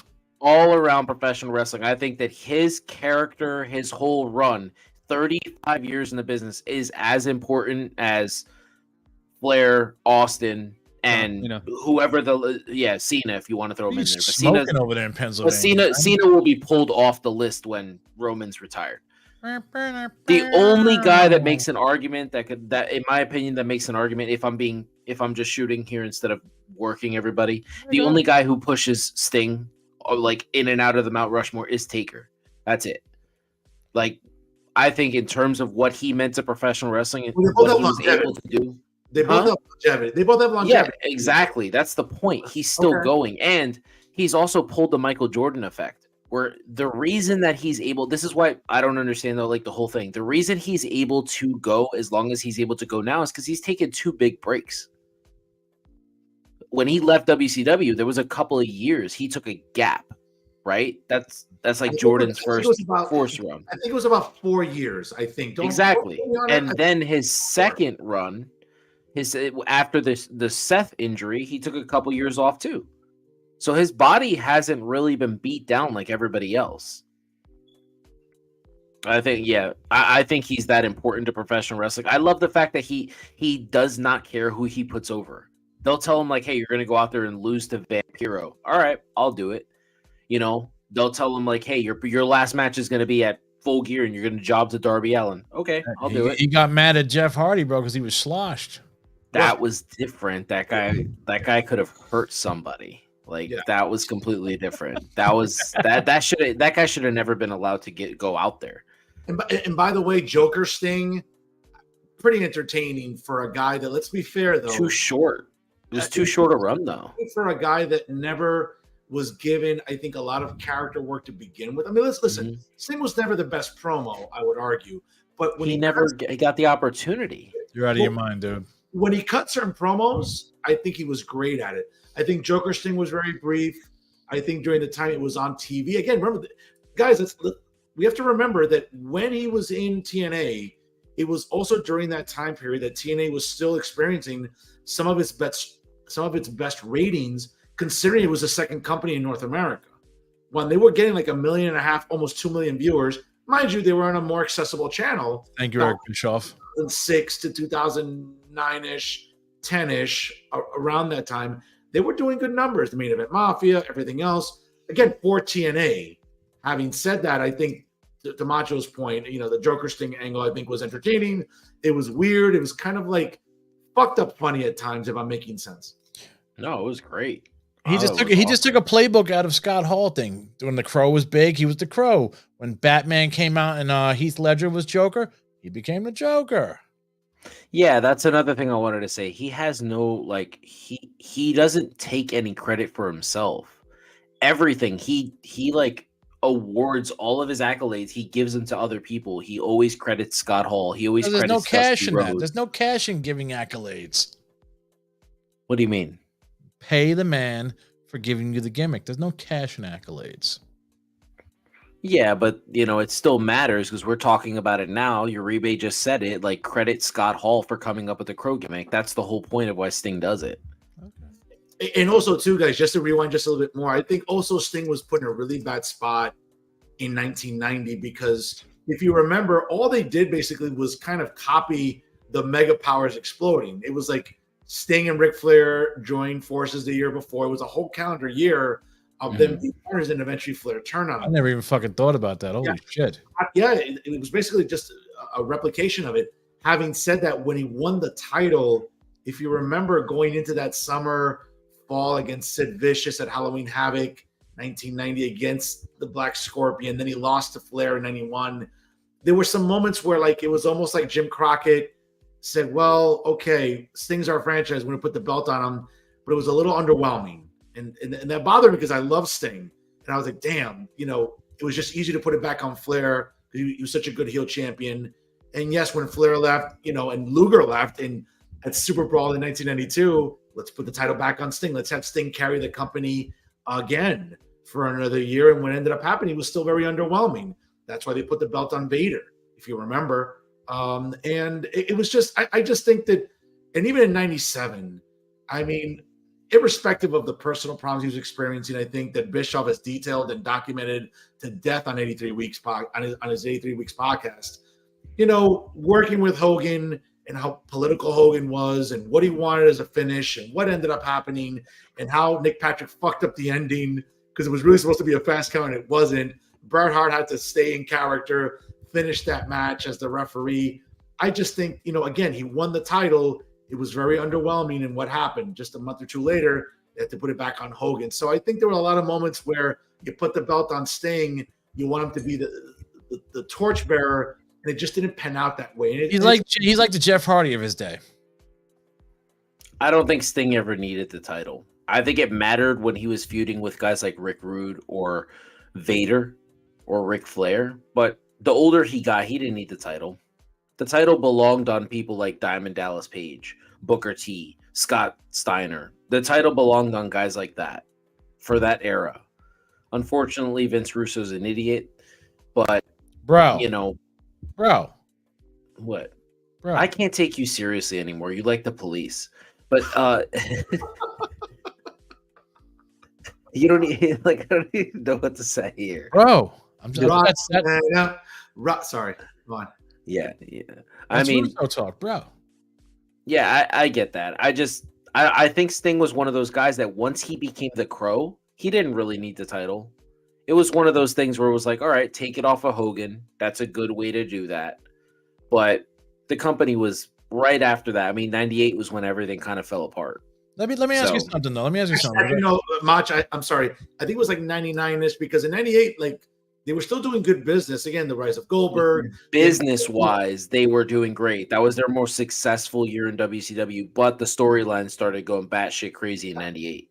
Yeah, that's right. Yeah, that's right. Why do people say that the Hogan Sting match was hot garbage, though? I don't remember. It was very underwhelming because I think that going into, again, we had like 6 minutes. Well, we had 18 months of Sting, again, abandoning WCW, going solo, going into a darker persona. Again, he was the whole plot was like, hey, WCW turned on him. Now he has to come back and save WCW from the evils of the New World Order, from the clutches of Hulk Hogan. The guy that, hey, has to battle the men that created him. Yeah. And that Starrcade in DC in December of 97, it was underwhelming. Again, even by Bischoff, his own admission, like, Sting wasn't as invested going into that match at that whole period. Again, he was going through some substance abuse issues, divorce issues. He was going through some personal problems, and I think he wasn't as invested into the match itself. And it shows. The match was sloppy. Again, I'm not a worker, but you look at it was sloppy. I think Hogan had to do a lot to carry Sting in that match, which you would never think. Macho, that's what happened, Macho. It wasn't a good match. It just wasn't. All right. I don't know. No, I mean, it's fine. I've never heard anybody say Hogan's carried a match ever. That's the first time But- ever. But again, Yeah. it's because of again backstage and what was going on. Sting just wasn't as invested, and I want to say it showed, but I think that leading into it creatively, it wasn't a good match for all the hype. Again, you want to talk about So, do you believe in realism in professional wrestling? what's that? Do you believe in realism in professional wrestling? Do you Well- believe that sometimes?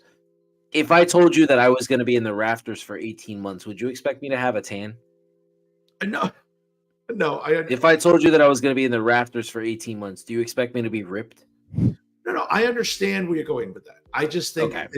again, I'm going by the premise of, hey, the backstage, the politics of Hogan, what ended up happening with trying to book that match. Doesn't work for me, brother.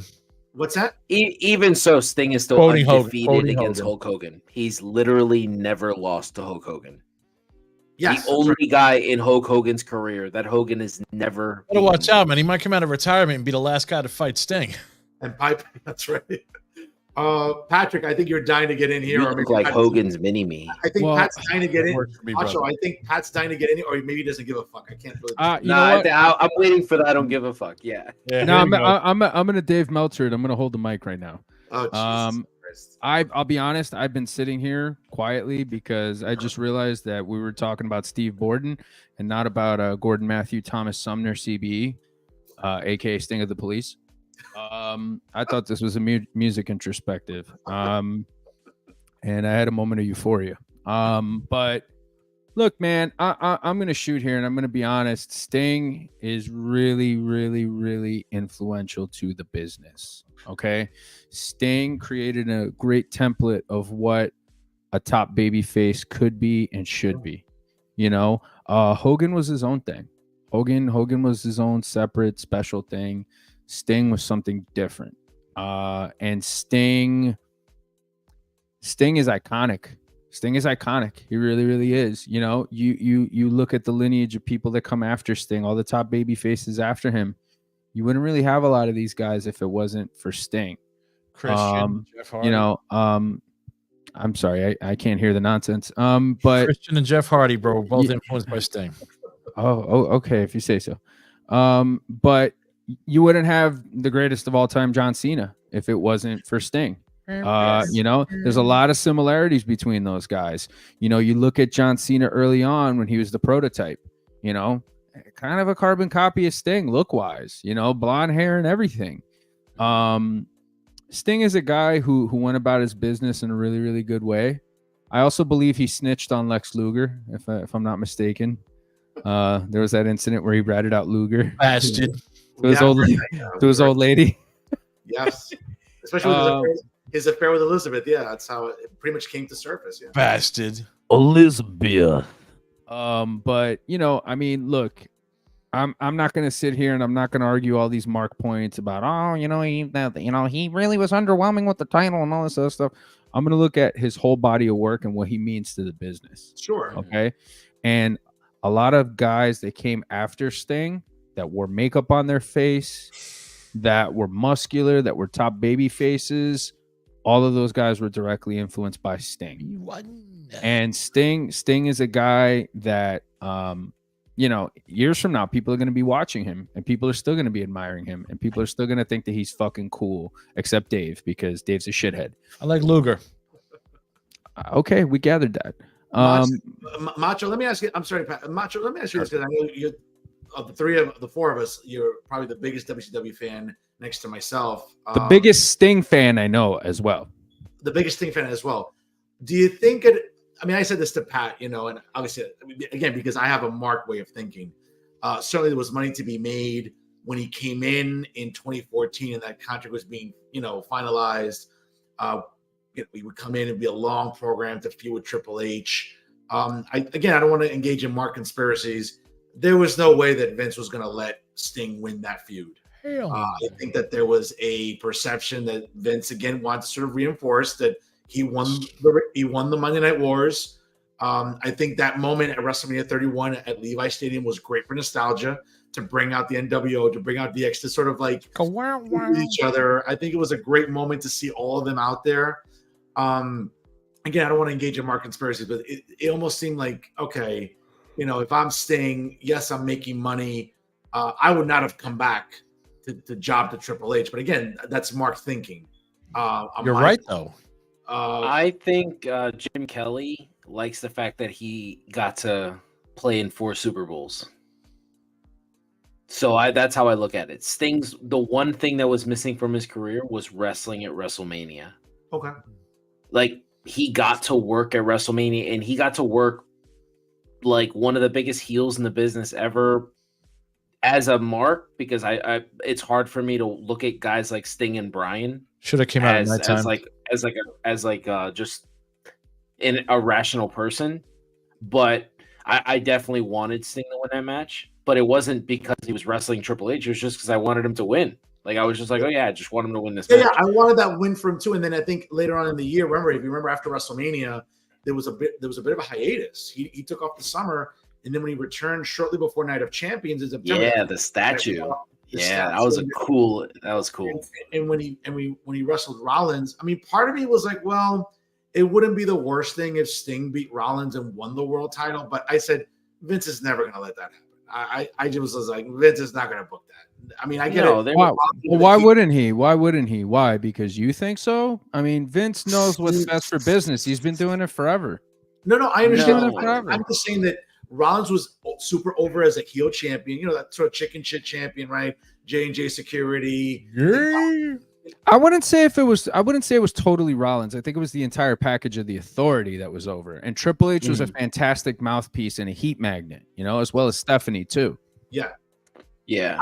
I just didn't think that Sting was going to go over on Rollins and win the title. I was like, well, that would have been a nice. I don't think anybody thought that. I think that's a problem. I think a lot of marks feel that way, that once you wrestle like someone who's a champion, like you have to win the title.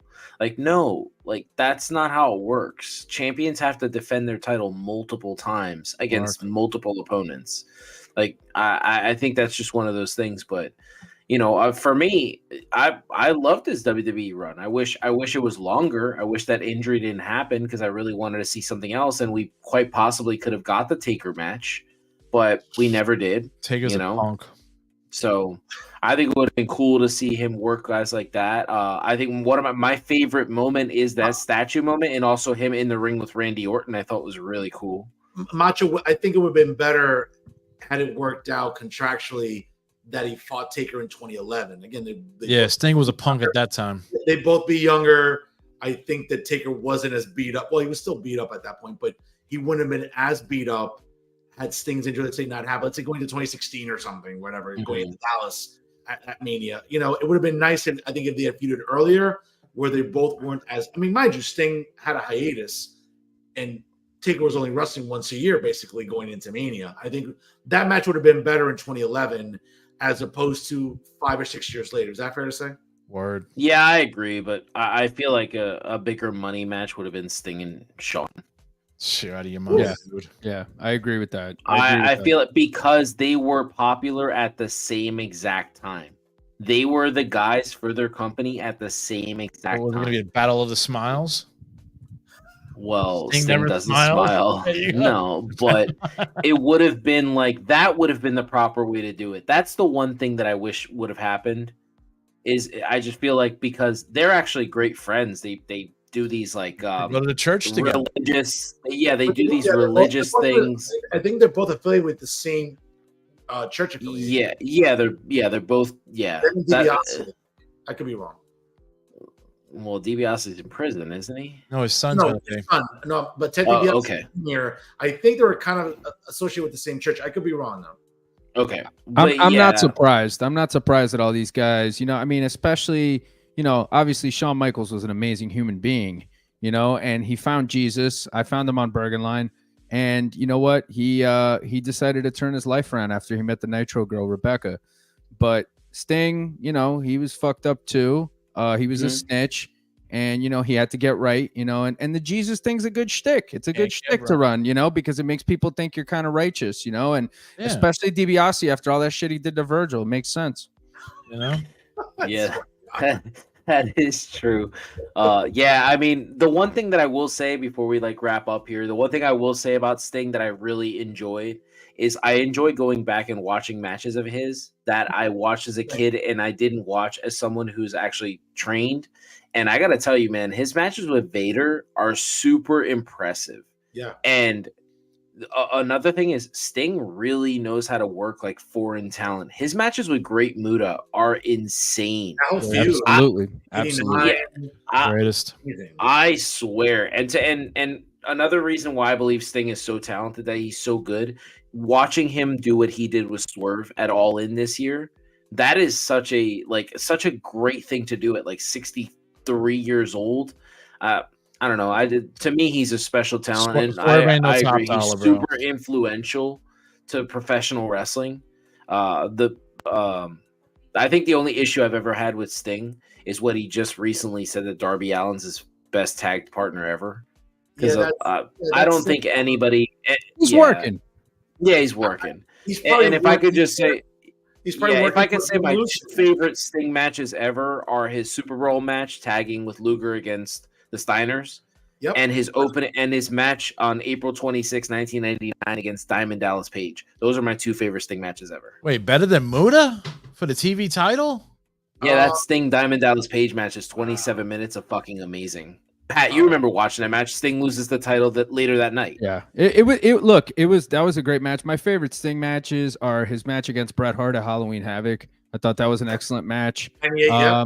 And his match with Triple H at WrestleMania 31. I thought the right guy won, and I thought it was fantastic, and it was a great feel good moment for the fans, man. You know, you got all these people coming out, so many legends involved. You know what I'm saying? I thought it was fantastic, and you know, obviously the better wrestler won in that. Hey yo, Guys, I'll surprise you with my favorite Sting match. I would argue Japan Super Show when he teamed with the Great Muta against the Steiner brothers. Ooh. That was probably one of his best matches. Go back and watch that. That was an amazing match. I'm going to. Do they have it on Peacock? I believe so. 1,000 ads? After 35 ads, probably, yeah, you can watch Japan Super If Show. you're a fucking cheapskate, yeah. Yeah, you probably do that. So, again, folks, you know, we'll see what happens in February of 2024, where maybe he puts Darby over and calls it a career. But Steve Borden's had one of the more meaningful careers in pro wrestling. And, again, I think Sting is once in a generation, if not once in a millennium type of talent. We'll never see someone like Sting again in the sense of what he meant to the business, the presentation, the look. A lot of people have tried it. Not a lot of people have succeeded, if any. Again, seeing Sting and in the ring with Ric Flair last week during Dynamite, I think was quite. That was horrible. Well, it was a moment, I think, for Ric Flair's face was so red from being drunk, dude. It was horrible. Well, for marks like me, it was great for nostalgia purposes. But guys, before we call it a night here, on this day, October the 31st in pro wrestling history, some interesting dates here for you. In 1979 in Nagoya, Japan, Giant Baba defeated Harley Race to win the coveted NWA World Heavyweight Championship to become a two-time champion. He would, however, lose the title back to Harley Race the very next week. On this day in 1985, WWE taped the third episode of Saturday Night's Main Event from the Brendan Byrne Arena, Meadowlands Arena in East Rutherford, where the main event saw Hulk Hogan and Andre the Giant defeat Big John Studd and King Kong Bundy via disqualification. On this day in 1990, on the 24th edition of Saturday Night's Main Event in Topeka, Kansas, we would see Hulk Hogan lose by a countout to the Genius. On a historical note, the Rockers defeated the Brainbusters in a 2 out of 3 falls match. This would prove to be the last ever match in which Arn Anderson would ever team with Tully Blanchard ever again. That was also the first Young Bucks FTR match. There you go. On this day in 1997, Jersey All Pro Wrestling held an event called Halloween Hell in the Hell Hall of Hudson County, Bayonne, New Jersey. A 20-man battle royal was held to determine the company's first ever World Heavyweight Champion, which was won by Joe Rules after eliminating Pitbull number 2. Later in the show, Pitbull number 2 convinced Rules to defend his newly won belt in a match against, and ultimately Pitbull number 2 came out on top of becoming the second ever Jersey All Pro Pitbull number 2 champion. JAP. Yeah. In 2005, Christian, real name Jay Rezzo, left WWE after declining to renew his contract, and will make his appearance in TNA Wrestling. And also on this day in 2019, Crown Jewel took place in Riyadh, Saudi Arabia, where Brock Lesnar retained his WWE Championship against Cain Velasquez after making him tap to the Kimura lock in just over 2 minutes.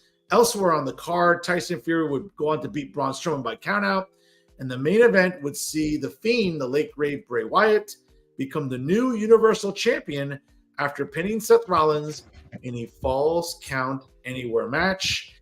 And also, Natalya would face Lacey Evans in what would be the first ever women's match in Saudi Arabia, where Natalya won by submission with the sharpshooter. All that good stuff on this day, October 31st. For wrestling history. Guys, take us home. Mach, you could take it. I got a poem. You got a poem? All right. Well, yeah, I mean, that's a great today in wrestling history. That's pretty much it. I guess what I would say is I'll give you a match recommendation of the week. Go back and watch Sting versus Ming for the United States Championship, Great American Bash 1995. Awesome match. Wow. Okay. Very nice. Yep. Very nice. Since we mentioned Jersey All Pro Wrestling, I always feel the need to have to mention the late great Fat Frank Iadavia, and everything that Frank contributed to independent wrestling, to the wrestling scene in general. He's a legend in my eyes, and he's somebody who helped a lot of young kids stay out of trouble and learn how to become professional wrestlers. So we're forever indebted to Fat Frank. But since it's Halloween, I feel the need to have to give you a poem. And this poem is by way of the legendary Scott Levy, aka Raven. Love and hate and trust and fate. And I don't understand. Social grace, the human race confuse me. These words I speak bring forth a world of emotions of dreams lost, dreams found, and dreams I shall never see again. Quote the Raven, nevermore. Really, really good. Guys. And Dave can't spell. Thank you. That was really good. Guys, just as a reminder, last week I want to thank everybody for coming out to the 2023 edition of A Professional's Quest to Save Breasts to benefit the American Cancer Society and making sure against breast cancer. You'll all be happy to learn after donations that evening and some online donations in recent days to close out Breast Cancer Awareness Month, which ends today. I was able to raise, along with my amazing co-hosts, one of them being my bestie, Sandra Ramirez, who I know Mr. Rivera is a very big fan of, by the way. Very amazing co-host. Amazing co-host. She rocks the dresses like nobody else. We were able to raise $4,525 this year, which brings the total since 2008. This event I've been hosting has raised over $61,000 for the American Cancer Society, and certainly doing our part to raise awareness about breast cancer. And even though deaths have declined due to breast cancer, there's still more work to be done. And certainly the American Cancer Society does a great job in helping communities all across New Jersey and across the country in helping overcome the challenges and the tragedies that accompany us every year with breast cancer. So to everyone that attended and loved my pink suit, thank you and God bless you. And guys, great show today. Fern, in all serious, just on a side note here, you do a lot of great work with your charity stuff, with your philanthropy, and obviously, you know, breast cancer is a very serious thing. But we yeah, we love the boobs. Yeah, definitely. And you know, obviously you deserve a lot of credit for what you do, and we look forward to a lot more of your events in the future as well. So definitely, Fernando, you deserve to be put over right now. Stay out of jail, bro. And it's recorded right now. It's recorded right now. Unbelievable. So there you go. But folks, he is New Jersey's premier wrestling analyst, Darth Patius. He is Pennsylvania's premier speaker, Macho Rodriguez, and I am your favorite inmate and New Jersey's premier award-winning journalist. Folks, always remember, if you can't be good, be bad, baby. We'll see you next time here on Working the Marks, brought to you by Famcast Media. And folks, please stay out of jail. Do us all a favor. Just because you're Latino, don't end up in the big house. Folks, we'll see you next week here on Working the Marks via Famcast Media. Let's go down.